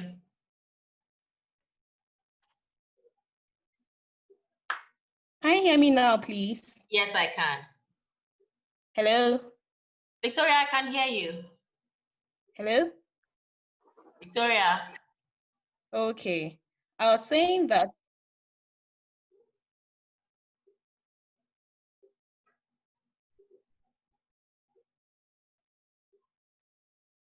Victoria, you've gone offline again. We can't hear you at all. Anyone else? Doc, please, can I try? Yeah, Ivy, please go ahead. Okay, so from my little point of view, I think bounded rationality has to do with the limitations of individuals' mind in making decisions. Yeah. Because when we look at the article, we realize that the bounded rationality recognizes that decision makers have constraints on their cognitive capabilities. Yeah. And the rationality. Yeah, so that's what the little thing that I gathered from. Good. That's a great observation. So this brings us back to a discussion we had in class a few sessions back where we were talking about the amount of shared information that a firm had to obtain in order to be able to make an effective decision of whether to enter a foreign market or not. And bounded rationality answers that question for us in an apt manner, such that there is no way you can have full knowledge of all the factors in the environment or all the factors that relate to the markets that you're trying to enter into before you enter into. And that is one of the main reasons why transaction cost analysis is very important. Because not knowing everything means that you have to find a smart way of making sure that you are not shortchanging yourself in making the decision to go into a particular foreign market or not, given the information that you have access to, and perhaps that information that you do not necessarily have access to, which perhaps could have influenced the direction of your decision as to whether or not to enter that market. Now, aside bounded rationality, there is also another issue that comes up when it comes to transaction cost analysis, which the article talked about. Does anyone remember that issue? This was discussed. Doc, is it opportunism? Great, Michael, that's opportunism. Can you explain to us what opportunism is about and how it constitutes a cost element? Yes, it says that that is the decision maker's intention, which would seek to, or more or less like his or her self-interest in that matter. Yeah. Yes. And that, of course, would influence the kind of decision he or she would take. Good. So with regard to the article, how do bounded rationality and opportunism come together to influence transaction cost analysis? Per the article.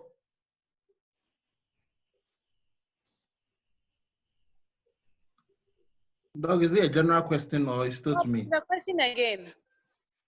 Michael, you can choose to answer. The question was, how did the article say that bounded rationality and opportunism interact to influence a firm's transaction cost analysis when it comes to the selection of an international market? Doc, is it the influence transaction cost, asset specificity, and uncertainty in transactional? Nope. No, not that one. How do bounded rationality and opportunism interact to be able to influence a firm's transaction cost analysis when it comes to international market selection? Let me try. Please go ahead. I think it takes two to tango. So there are people at the home country and the one at the other country, like exporting country, right? Yes. When they negotiate, and then the country in which I don't even know how to say it, like the host country, good, that's the right word. Partner becomes too opportunistic, and it doesn't aid the transaction so well.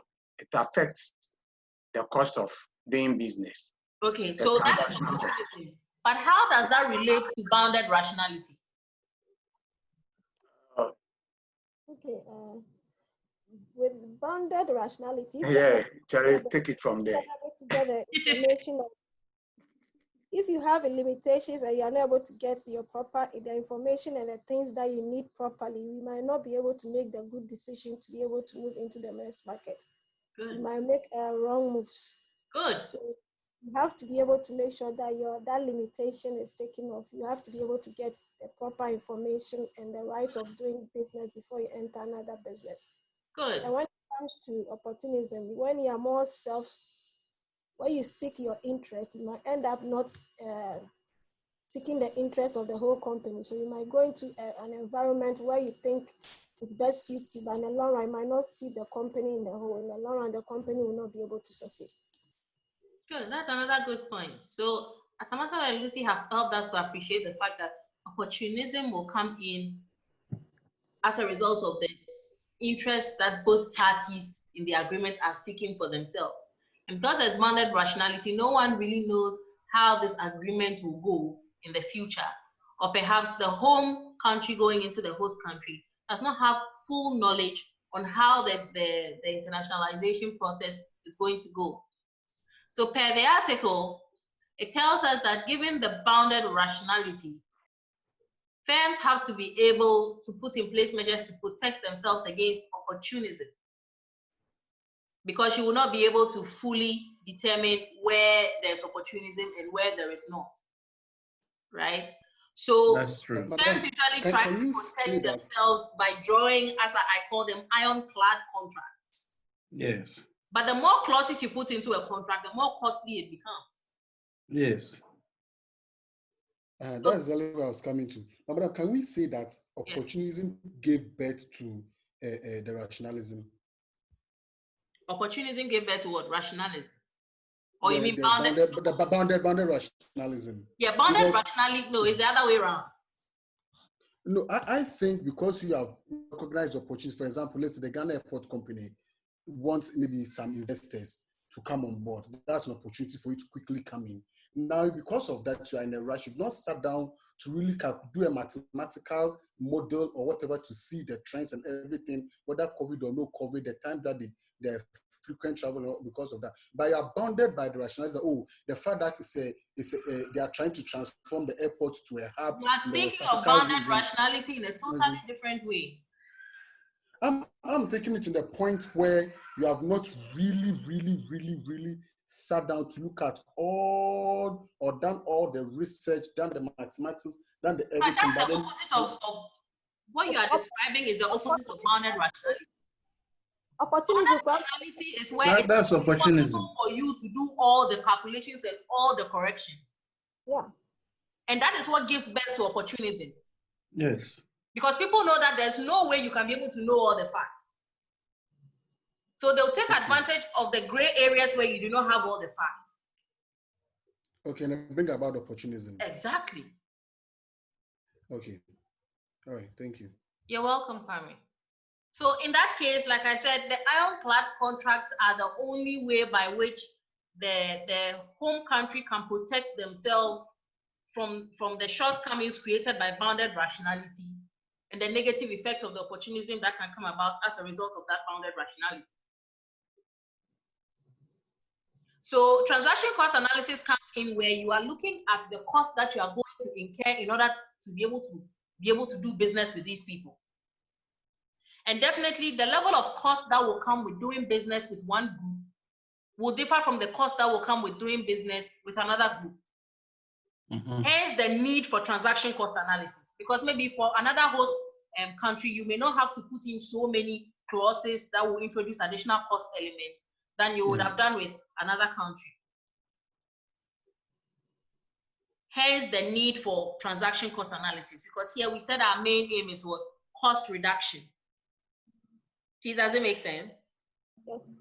Yes, it does. So in that case, the article is telling us that when it comes to transaction cost analysis, there are certain kinds of transaction costs that we need to pay attention to. And I think Lucy was trying to break these down for us earlier. They mentioned certain dimensions of transaction costs. Asset specificity, uncertainty, and transaction frequency. Good. Now, can anyone help us explain each of these? Let's start with asset specificity. So what is asset specificity? It's a durable investment that are undertaken in support of particular transactions. That is asset specificity. Okay. So the article is telling us that with regard to asset specificity, there are certain transactions that you would want to do in a particular foreign market that will require higher levels of asset specificity than others. True or false? True. Good. So in that case, that becomes a cost element when you are considering the markets to enter into. You preferably want markets that will present you with lower levels of asset specificity than those that present you with higher levels of it. Does it make sense? Yes, it does. Okay. Let's talk about the next one, uncertainty. No, please, can I come in? Enid, please. Oh, who's that? Sharon. Okay, Sharon, please come in. Oh, okay. So for uncertainty, it talks about the changes that in maybe the environment the person will be, or the market the person will be entering, which will be beyond the firm's control. Yeah. But they talk about two types of uncertainty, asset uncertainty and behavioral uncertainty. Yeah, behavioral uncertainty. Okay. So what that one? Yes. Okay. What so is that one looks.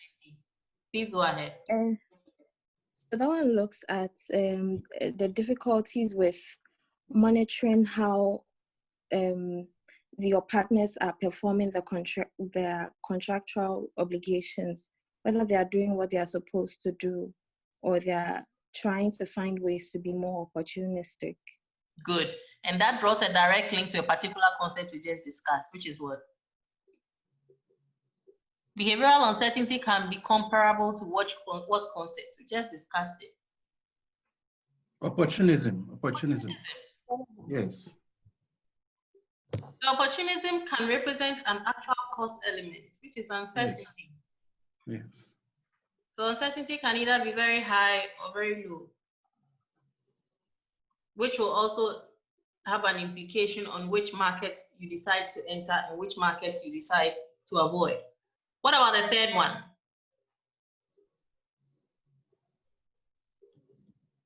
Come here, please come in. Yes, Madam, I'm asking that can uncertainty be calculated, not only to you, but to the rest of the class? The accounts and finance people have a way of valuing things. That's why they can even value things like goodwill, which are largely intangible. So they have these formulae and criteria that they use to value certain cost elements, especially those ones that are not tangible, that we can physically see and quantify. Don't you think this is the most difficult of all? Yeah, but they find a way of quantifying all these things. But Madam, let me add that the uncertainty, the calculation would depend largely on what they have been able to find out by way of research. Exactly. And so, yes. And then they also put in place some contingency. Yes. So if they have done some very good research, the calculation of the uncertainty is more like limited. It's not so much. Yeah. Overall cost. Yeah. Come here, I hope that answers your question. Yeah, very well. Thank you very much. Okay, Sarah, please come in. Okay, so the last one we read was about transaction frequency, and that one depicts the frequency with which transactions keep occurring, and that's the more frequent they occur, then the higher the transaction cost. Okay. Okay. But they were also saying, are you sure? Because what I'm seeing here in the article is saying something a bit contrary. Hello, Doc. Yes, not yet. Please come in. I think the more frequent the the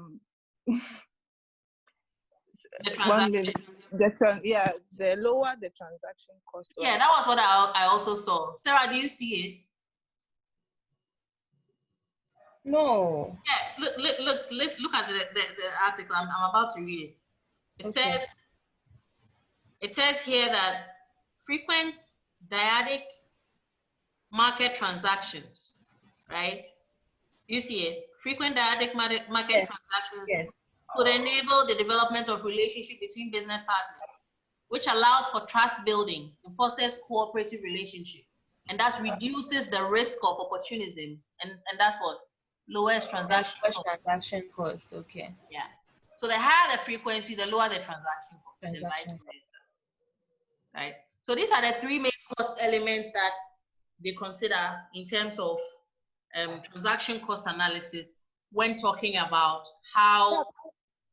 Doc, there was a high cost ahead. I'm not getting it well. They say given the same level of asset specificity, where frequent transactions could be associated with frequent consequential disturbances, hence high transaction costs. Can you, where the TCA, let's say, where the TCA meaning came from? What page? Where the same page, where Williamson and Jani 2012 is. Yeah. The final dimension of the TCA framework is transaction frequency that relates to the frequency with which transactions recur. Given the same level of asset specificity, frequent transactions could be associated with frequent consequential disturbances, hence high transaction costs. So looking at it in terms of asset specificity, yes. Right? Okay. Because asset specificity is talking about the level of investment that you have to make. Yes, okay. So if you are making high investment and it's on a frequent basis, definitely you have high cost, right? Oh. But taking asset specificity out of the equation and looking only at transaction frequency, ideally, transaction frequency alone is supposed to enhance trust, foster a cooperative relationship, and then lower cost, right? So, Doc, here you can say that around that time, because you are doing frequent business, they can even give you a discount on some of the other things to make your cost, to cut down the cost, or is that because you are a regular customer or something? No, we are looking at it in isolation and then in conjunction with asset specificity. Okay. That is what makes this article very important, because when you take the factors in isolation, they tell you a particular story. I think that's the lesson they want us to learn. Okay. That we need to combine these multiple factors. And that comes back to a discussion we had before in the previous session and we are still having. That it's not enough to look at one or a few factors. Because one factor may behave a particular way in isolation. But the moment you introduce other issues and other factors into the equation, the behavior of some factors will change. Okay. Does it make sense? It makes sense. But if you look at the frequency of the transaction alone, it's supposed to give us a particular outcome. The more transactions we do, the more trust we build, the lower our cost in that particular area. But the moment we bring in asset specificity and put it in the equation, it changes the whole dynamic. Such that now we are talking about how much we have invested and how frequently these transactions are happening. Okay, thank you. So that makes the decision-making process a bit more complex because we are considering more factors than we would have done previously. So in that case, let's look at cyclic distance and transaction cost analysis factors as they were combined in this study. Based on this combination, they came up with a number of findings. So what were these findings? Let's go through the findings quickly. So can class members walk us through the findings of the study?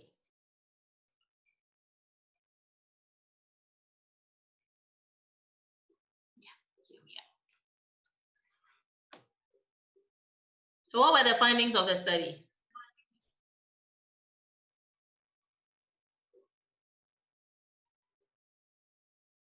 What were the findings of the study?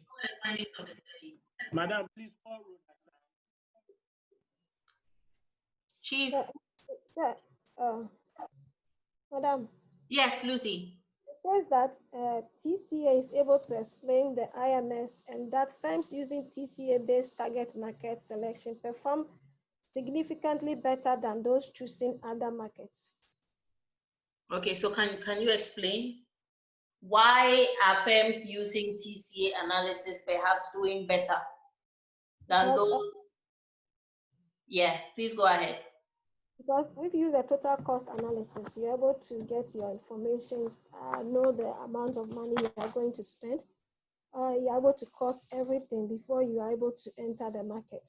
So if you have all this information that when I get into the market, this is how much I'm going to spend. Am I going to go into a specificity? Because am I going to buy, how do you call it, assets? Am I going to use this? Or it's just going to be a transactional assets? I'm going to do, how do you call it, the other transactions. Yeah. So you lower cost or anything. So you're able to know exactly what you are looking for, you are going to expect in that market. Yeah. So in the, you know how much you are going to spend. So you either make provisions for it or you don't. But you don't just go in and get surprises.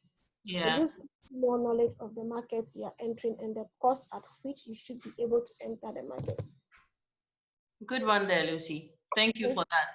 Another finding, there was another finding that they had.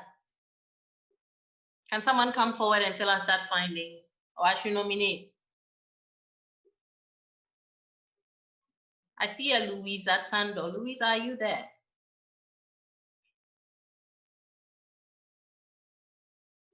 Louisa, are you there? Yes, Doc, I'm here. Oh, okay. Louisa, can you tell us about the another finding that they had in the article? No, please, I didn't read that part. Okay. Nada, is it Kerala? Nada, can you help us out?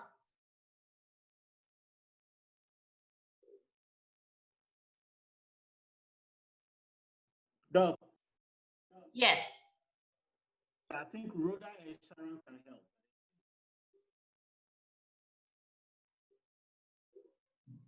Okay, I didn't hear that. Nada, are you there?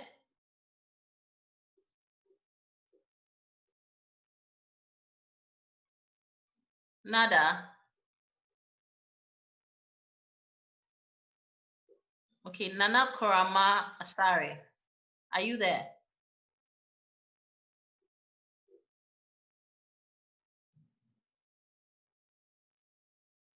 Nana Korama, are you there? All right, what about Phoebe? Is Phoebe there? I'm here. Yeah, my mind is here. Hello, Doc. Yes, Nana. Okay, Nana, help us out. Another finding. The systematic market selection approach could supplement the unsystematic approach in determining IMS. Okay. And influencing export performance. Okay, so what does it mean? When we talk about the systematic approach, what's the systematic approach? What does it involve? Okay, I need a lawyer. You need a lawyer. Okay. She needs a lawyer. Please bail me out. Yes, nominate a lawyer. Anyone apart from those who have already. Bail me out. Who? Okay, Phoebe, bail her out. Phoebe, bail her grandma out. Phoebe, are you there? Okay, what about Rhoda? Rhoda Sai, are you there?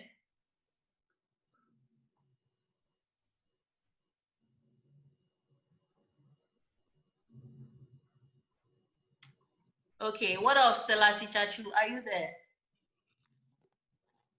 Selassie Chachu, are you there?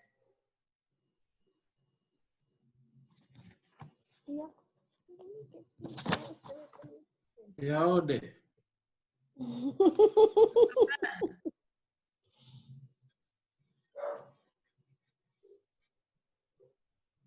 Members are logging out because I'm mentioning names. Interesting. The figure is dwindling. Almost 70 to 55. Mine is not hot. Hey. But the systematic will be the TCS. They are all saying bad network. Yeah, the systematic approach is TCA, which we talked about earlier. So I'm surprised that. Yeah, somebody mentioned it. And then the unsystematic approach is which one? The psychic distance. Psychic distance, good. So in this case, if we are combining the two, the article is telling us that, again, transaction cost analysis can override psychic distance. True or false? True. Good. Because True. Very true. It stated that some cultural, some countries that have the same culture are not chosen because of the level of asset specificity. So if they are using that, because if they are using that context, that means that even if the psychic distance give them the opportunity to go there because of cultural similarities, yeah, asset specificity, that means they have to spend a lot of money in acquiring assets, or end up not going in there. Exactly. Exactly. Any other addition? Sally, you want to add something? No, Doc, I was going to talk about the asset specificity versus the psychic distance, but I think that was the point that Lucy made. Lucy made, okay. Yeah. So in this case, it tells us a lot as global marketers and strategists for that matter, that it is not enough to just look at one set of factors and make a decision, because like we have understood, these factors interact with each other in different ways to lead to different outcomes. So we need to take into consideration these factors and how they interact or engage and influence other factors. Yes, Kosada. Please, not to cut you, but I thought they were supposed to work hand in hand, as in the systematic and non-systematic. Yes, they are working hand in hand together. But I think I heard Lucy say, or you said systematic overrides the other one. Yes, it overrides it in the sense that it dominates it and influences it.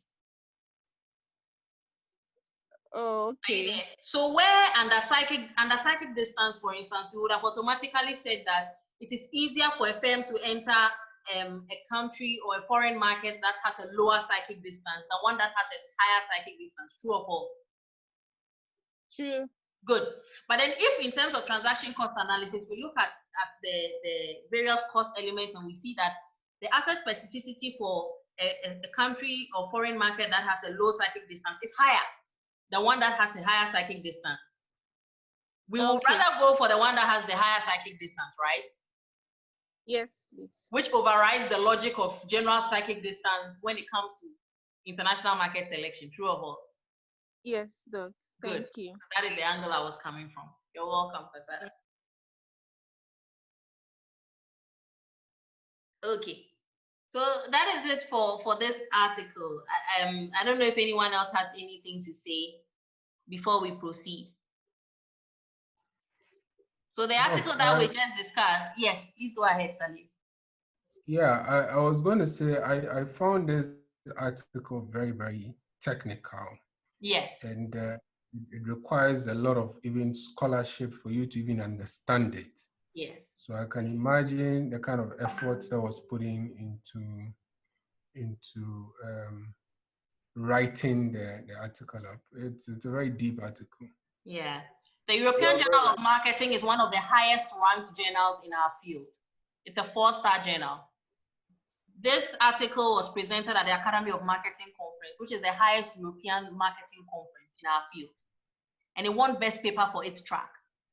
So what you're saying is spot on with regard to the technicality of the article and where it was even published. So when we look for cutting edge scholarship, we always look for the top ranking journals in our field. So this is one of the best journals to go to when you are looking to read literature on marketing issues. So you are spot on, Saliu, with that observation. But thank you for breaking it down to us. It wasn't easy to understand at all. Thank you. Yeah, you're welcome, Lucy. I knew this was necessary because it's an observation that I have made. A number of my students, especially the ones that I supervise, pick articles and they don't understand it. Like you don't know where to start from to even break it down. So I'm glad that you have been able to understand these ones based on the breakdown that we have done. It makes me happy. That means that in future, when you pick any article from anywhere to read, you'll be able to break it down and understand it in a similar manner. So I'm happy. Well, Doc, thank you very much, because these articles, it takes concentration.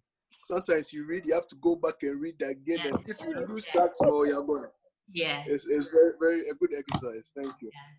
I'm glad. P. Kuma, please go ahead.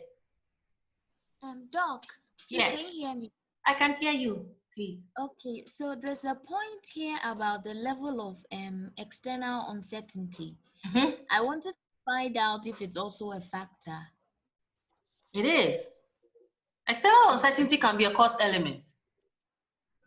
Okay. You know, uncertainty is one of the cost elements. Yes, please. Yes, so it's a huge factor.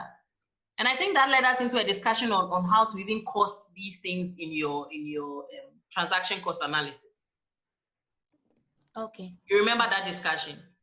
Yes, I do. Good. So yes, it is a factor. It's a factor. So, Madam, I think if Ms.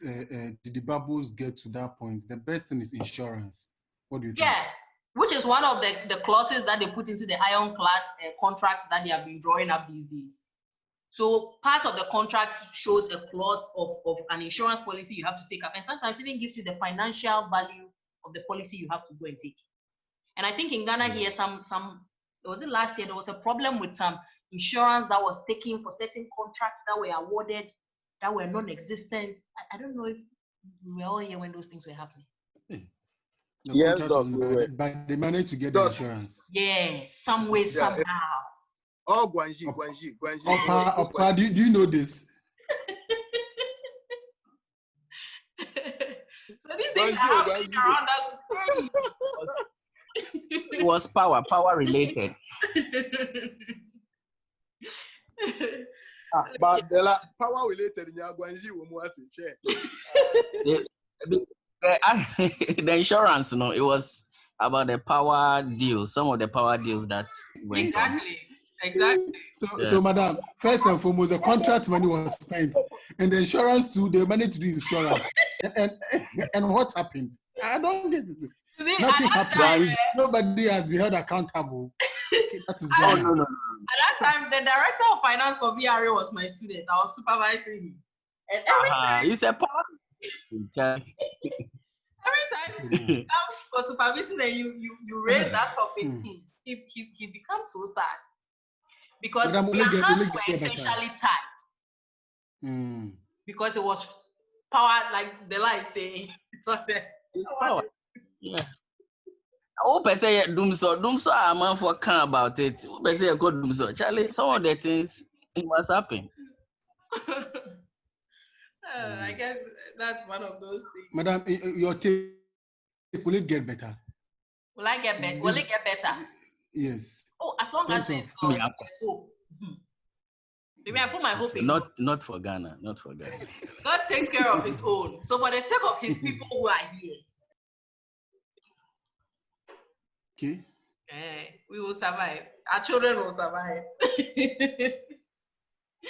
Okay, so let's go to our final article for the day. This one is from the same journal that the first one we read was from, the International Business Review.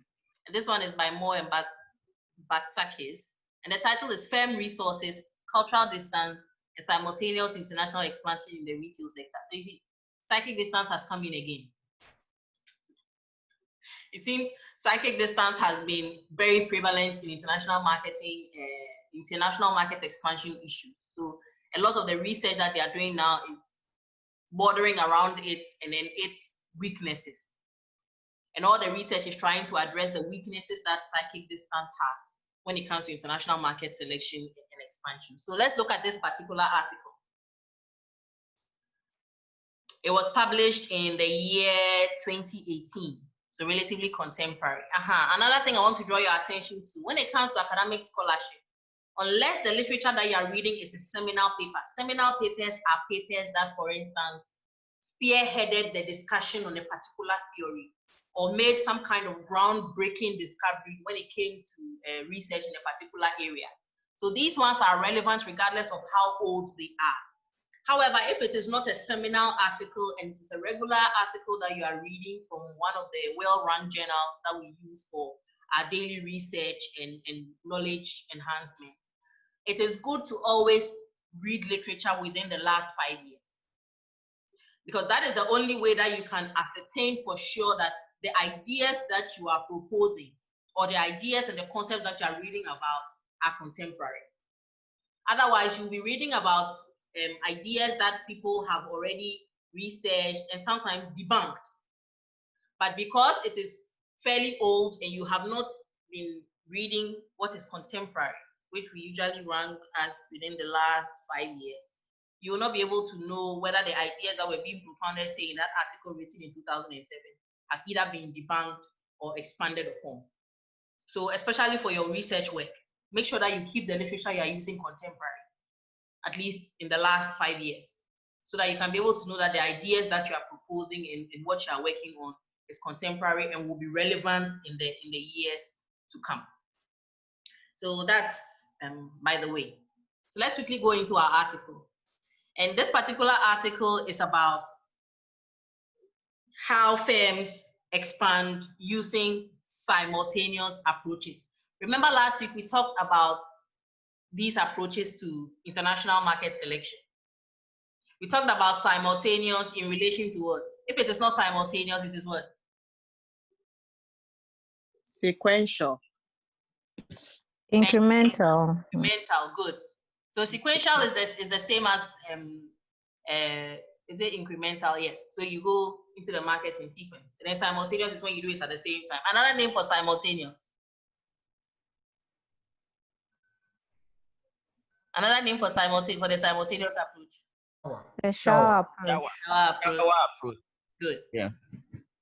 So these people are looking at the simultaneous approach. They are looking at it specifically in relation to retail firms and how they expand simultaneously.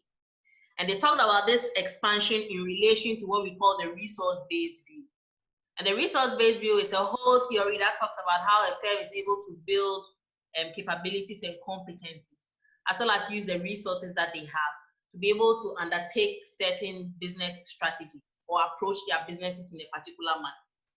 So the article is generally drawing on the resource-based view to argue that for firms to be able to expand in that simultaneous manner that they do, they have to be able to have certain resources at their disposal, right? And these include both tangible and intangible resources. So that is what the article essentially is about. So before we go any further, what is simultaneous expansion? Someone should quickly tell us what simultaneous expansion is.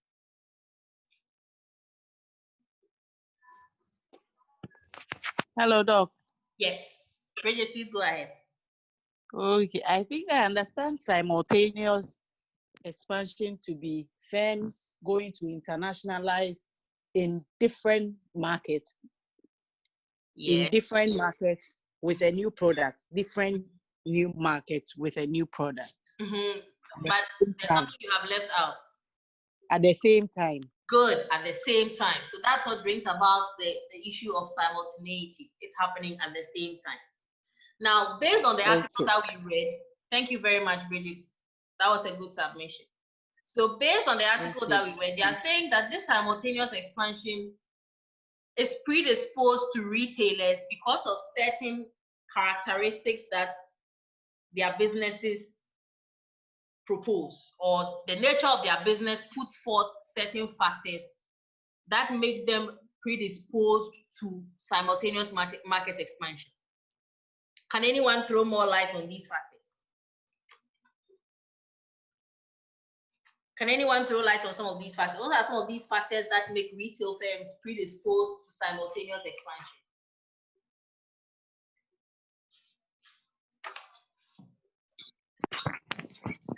Okay, with the article, it actually looks at how simultaneously they produce and then how simultaneously their products too can be consumed. Good points, Bridget. Any others? Enid, please come in.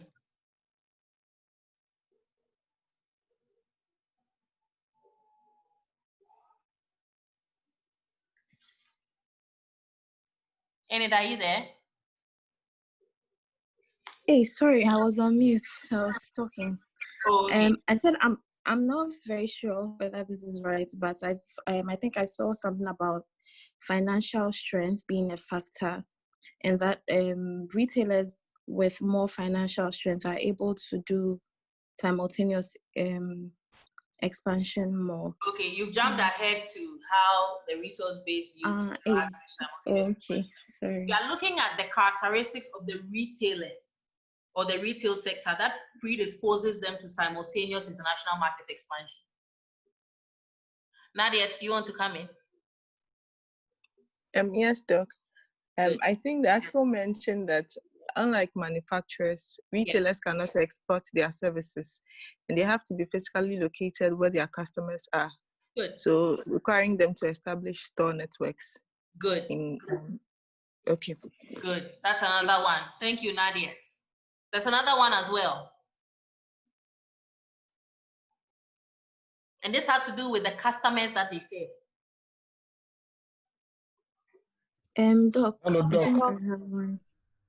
Enid, yes. So, their direct interaction with the end customers also increases retailers' exposures to the differences in customer needs and preferences. Good. Across countries. Good.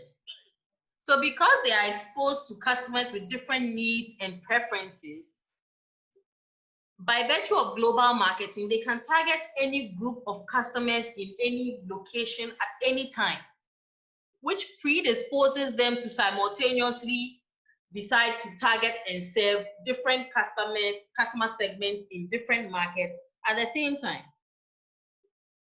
Right? So in this case, would we say that based on what we discussed last week, their approach is concentrated or diversified?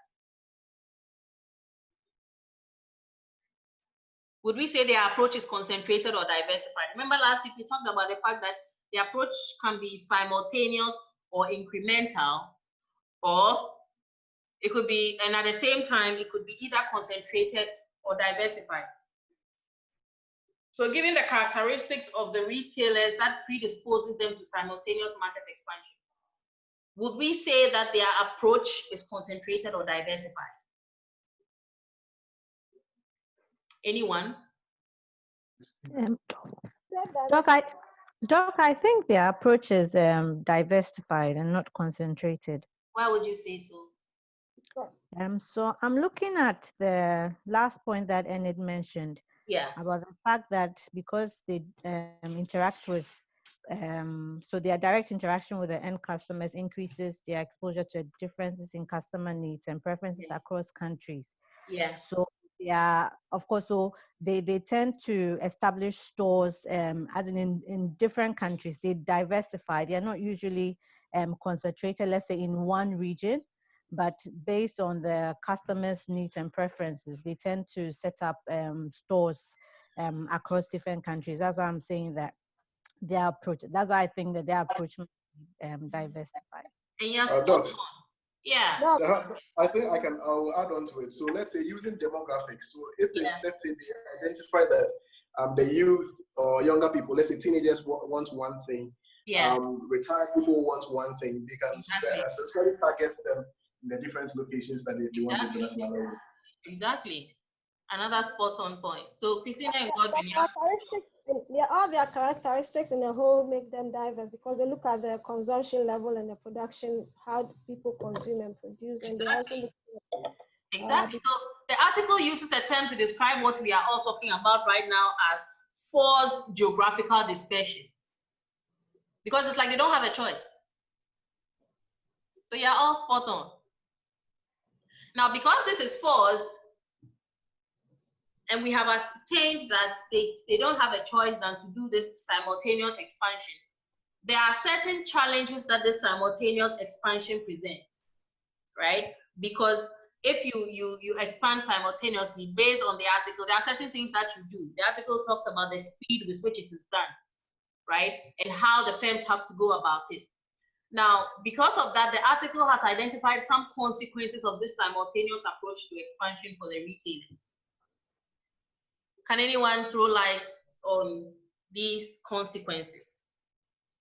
The article gives quite a number of them. I think about 3 of them or 4.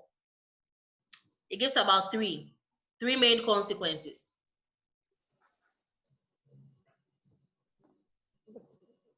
Is it consequences? Madam, the question again. The consequences of the simultaneous expansion. As a result of the simultaneous expansion, there are certain things that happen to the retail fair. Sarah, please come in. That the financial strength of the company will determine how well they are able to diversify. Okay, so good. So the article calls it a strain on managerial resources, right? So these resources could be financial, right? Could also be in terms of other intangible resources. Sarah, are we right? Sarah. Sorry, Doc, my internet was buffering. I didn't hear the question well. Okay, no, I was saying that yes. Hello. So the article, what you said is in line. So the article refers to it as a strain on the firm's resources. That's right. That's right. Good, good. So good point, Sarah. Another one, there's a second one. I mentioned that there were 3. The article mentioned 3. What's the second one?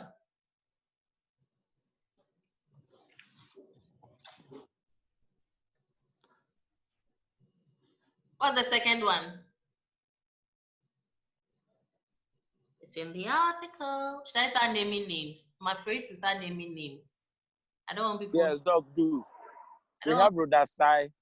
We have Sharon here. They are sharks. Oh, Deborah J. Coombe. Is Deborah there? Deborah J. Coombe. Please help us out with the second consequence.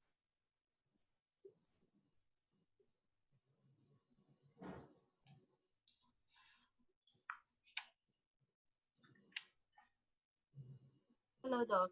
Yes. Yeah, please, I want to try. Oh, please go ahead. Okay, so it's in line with the service marketing of the firms. No, I think you didn't get the question. We are talking about the consequences of the simultaneous expansion. Oh, okay.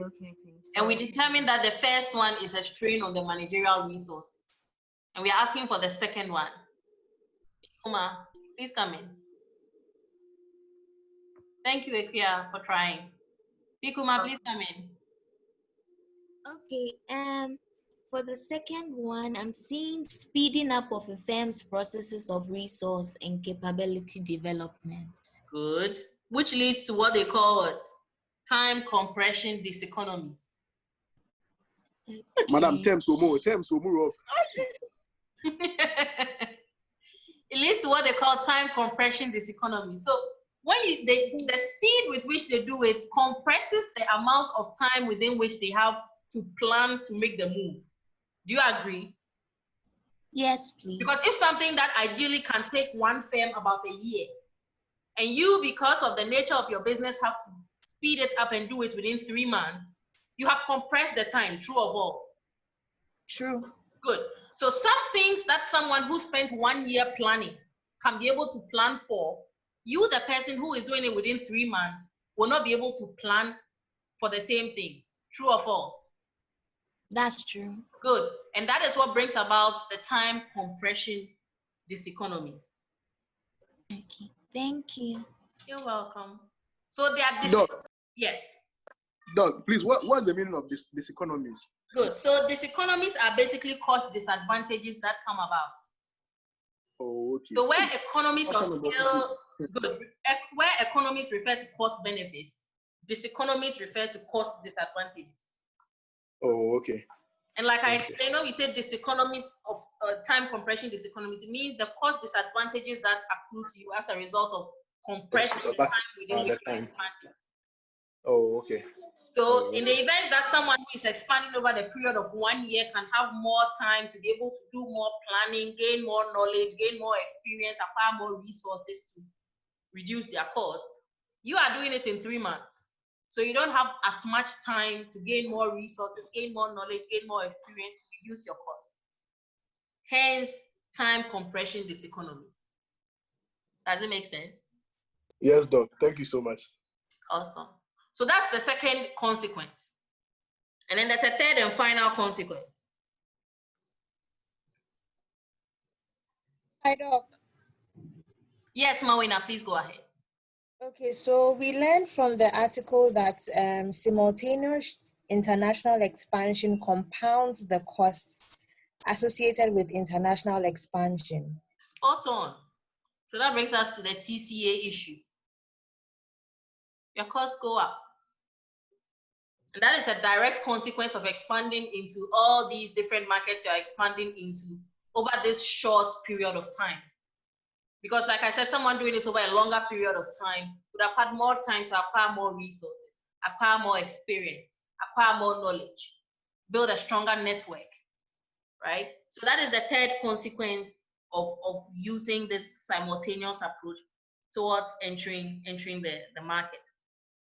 So in this case, the article is talking about the fact that when you are talking about simultaneous international expansion, cultural distance and firm resources have a key role to play in helping the firm to actually do this and do this in an appropriate manner.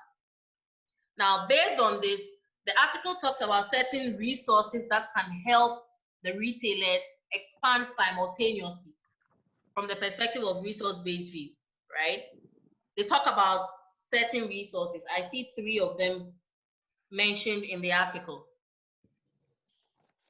Can someone mention these resources? There's 3 of them. Very straightforward.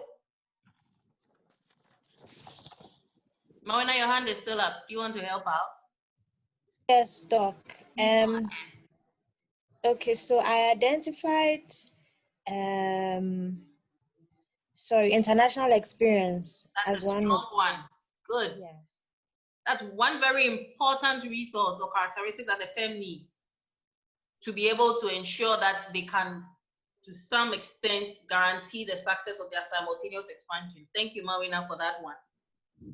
Second one, Kofi-san, please come in. Doc. Yes.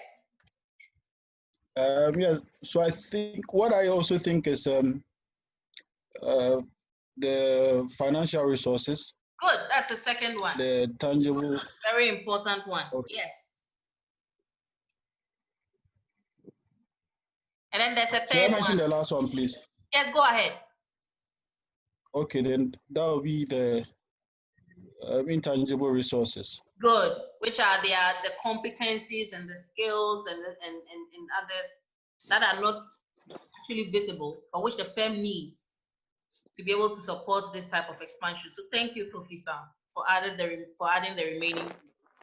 So these 3 characteristics are necessary for the firm to be able to have from the perspective of resource-based, because these are resources that the firm has to possess to be able to mitigate the consequences of these of this simultaneous approach to entering markets. Because with the necessary financial resources and other intangible resources, they can be able to minimize the strain on the managerial resources of the firm, as well as other resources of the firm that is caused as a result of the simultaneous expansion, right? And then perhaps the possession of these resources could also minimize the effects of this concept we refer to as time compression diseconomies, because it comes about with certain costs that with enough resources, the firm can be able to adequately offset, right? And then we can also talk about the increased level of costs that comes about as a result of expanding into all these markets in this short time. Prior international experience can help a firm to be able to properly select which markets to enter simultaneously to ensure that they minimize their cost. And then with the resources that they have, both tangible and intangible, they can be able to use the resources to address or minimize the cost implications that come about as a result of this simultaneous expansion into foreign markets. So to wrap up, what were the general findings of the article? Can we quickly share that before we sign off? What were the general findings in the article?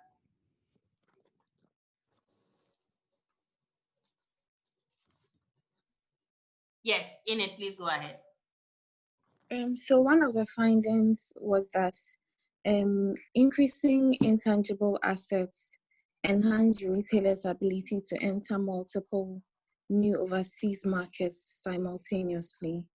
Okay, so can you throw more light on that? What does it mean? So as we mentioned earlier, the intangible assets would give them the ability to be able to give them the resources to be able to enter into the markets, the different markets at once. Good. With their offerings. Yeah, good. Now, especially with regard to the issue of intangible assets, the resource-based view has certain characteristics that resources must possess to make them of benefit to a firm. Now, these characteristics are characterized are based on 4 criteria. The first one is valuability, which means the resource must be valuable. The second one is rare, meaning that the resource has to be rare. The third one is inimitability, meaning that no other firm can perfectly imitate that unique resource that the firm possesses. And then the final one is non-transferability or substitutability, where you cannot substitute it for anything else. It is unique and designed for the purposes that the firm has it. So if your resources are valuable, rare, inimitable, and non-substitutable, you as a firm are able to use these as a source of competitive advantage to be able to give you a leg up when it comes to things like international market expansion, because then these unique characteristics that you possess becomes a distinguishing factor between your ability to enter a foreign market and an inability of another firm to enter that market. So that is what is being emphasized by the findings of this study, that the possession of these intangible assets will enhance the retailer's ability to enter these new markets simultaneously, because then they possess resources that are valuable, rare, inimitable, and non-substitutable. That gives them a leg up when it comes to expanding into the foreign markets. So thank you for that, Enid. Another finding, any other finding? Any other finding? No, there's one they said it lends support for the important role of firm-specific assets and particularly of intangible assets in reducing the liability of foreign faced by retailers. Good. Good. So that again brings us to the resource-based view, talking about the assets of a firm, which again are a kind of resource that are possessed by the firm that help them to be able to expand into these foreign markets and do so in an effective manner. So thank you for that, Lucy. Enid, your hand is still up. Are you bringing another outcome of the study? I wanted to talk about another finding. Please go ahead. Okay. International experience. Yes. So what they said was that international experience provides retailers with a larger skill set that allows retailers to reduce the strain on managerial resources and cost associated with simultaneously expanding into multiple new markets. Good. So this skill set that they have gained, we can argue from the resource-based view that is valuable and rare, because not every firm would have the level of experience that the firm would have as a result of gaining all this skill and experience.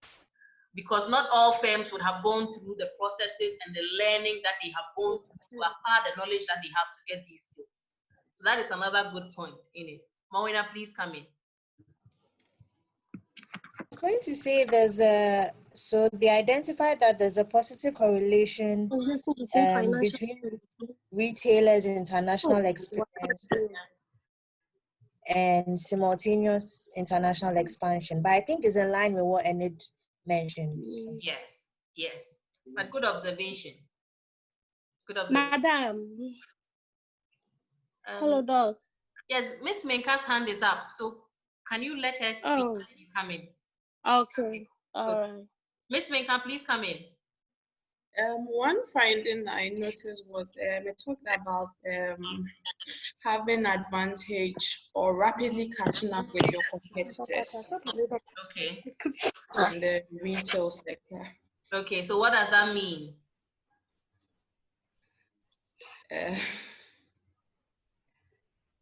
Okay, what did you understand when you read that? What I got was since they have is it valuable? What's the word you use? The word valuable. Yeah, the valuable resources. Yes. That they have. Yes. I need a lawyer. I think I'm confused. Okay, Makum saying you can be her lawyer. Oh, I have another point, though. Not okay, so come up with your point. But thank you, Miss Mika, for trying. Yes, Amma, please go ahead. Okay, I'm reading from what I see. Yeah, it says that we find that profitability as an indicator of retailers' financial strength is positively associated with retailers' simultaneous international expansion. So, like, what I got from this was that the profitability of a retailer depends on the financial strength. So if you're financially strong, you'll be able to enter other markets simultaneously at the same time and introduce your different products in the market. Yeah, yeah, that's true. So we realized that the direct correlation to what Amma Kumsi talked about from the perspective of the resource-based view is the characteristics of the resources that the firm possesses. Like I said, that will aid their international expansion. And here we are talking about, like I said, the valuability of the resource. It has to be valuable. It has to be rare. Because if something is commonplace, it's not seen to be of value, it has to be rare. And it should be inimitable, such that your competitors cannot imitate it. And the moment it's inimitable, it becomes a source of competitive advantage for you. And then finally, it should be non-substitutable, such that your competitors cannot be able to create something or come up with an idea or skill that can substitute the skill that you have had or the skill that you possess that distinguishes you from them. So in essence, we are saying that the RBV is very relevant to international market selection and expansion, such that the nature of the resources that you possess to a large extent will determine the kind of markets that you can enter into and the approach that you can use, be it simultaneous or incremental or sequential, depending on which term you want to use to describe it. And on that note, we've come to the end of our session. We had a very healthy discussion today. I got to hear beautiful voices that I have not heard in class before. And I thank everyone. Hello, Doc. Yes, Nadia. Sorry for cutting you short, but I wanted an explanation. I'm not really sure about that part in the article. It's a question. Yes. What does it it's say? One of the findings. It mentioned that it's about cultural distance. Yes. So it's saying, I'm trying to find the exact place I saw it. Okay. It says cultural distance may increase the importance of retailers' intangible assets, but at the same time weaken the international transferability of these assets. Okay, so let's take it line by line. It says what? Cultural distance will do what? Cultural distance may increase the importance of retailers' intangible assets. Okay. But at the same time, weaken the cultural distance may increase the what? Importance of retailers' intangible assets. Good. Now, when we talk about cultural distance, it is an element of psychic distance, right? Mm-hmm. Good. Now, the psychic closeness that you have with a particular market is an intangible asset that you possess that perhaps a company located in another market may not possess. Do you agree? Yes. Good. So that is what they mean when they say that. Now let's go to the second part of the sentence. It says so what? now it's saying that the cultural distance may at the same time weaken the international transferability of these assets. Good. So if it is weakening international transferability, what does it mean? It can be an asset to you in one market, but it will not be an asset in where? In another market. Good. Which weakens the what? The transferability of the assets. Good. So your knowledge about Ghana can help you when you are exporting to Ghana. But when you go to Guinea, can you transfer the knowledge you have about operating in Ghana to go operate in Guinea? Oh. It wouldn't be the same. Good. So that's what the weakened transferability is about. Oh, okay. Does it make sense?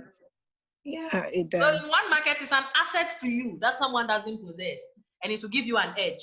But in another market, you can't use it. You can't transfer that knowledge and go and use it elsewhere. So that's essentially what that statement is talking about. And it is because they use cultural distance as a moderator. So moderators either strengthen or weaken the effect of a particular relationship. I don't want to go into technicalities and confuse you. So just take the basic understanding that we have. Okay, I think you get it. It helps.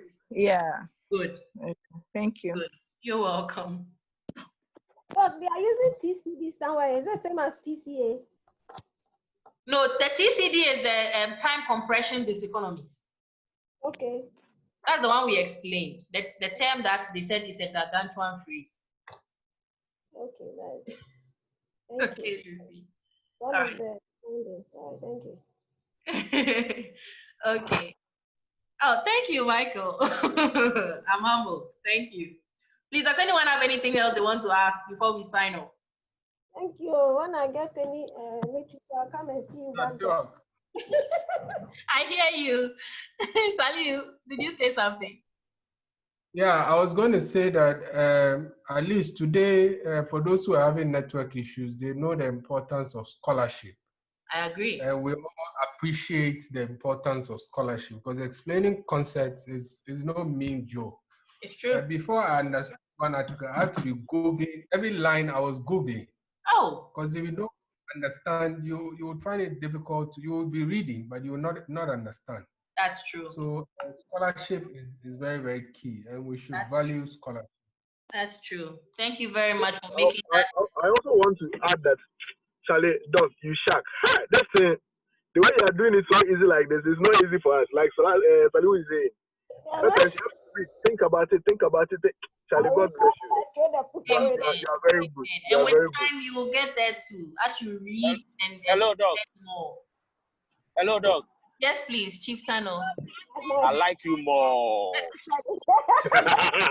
Glory to God. So please, on that note, we've ended our session for today. I wish you all God's guidance and protection till we meet in our next session. Take care and have a lovely day. Thank you. Thank you. Thank you. You too, Doc. Good night. Bye. Bye. Bye.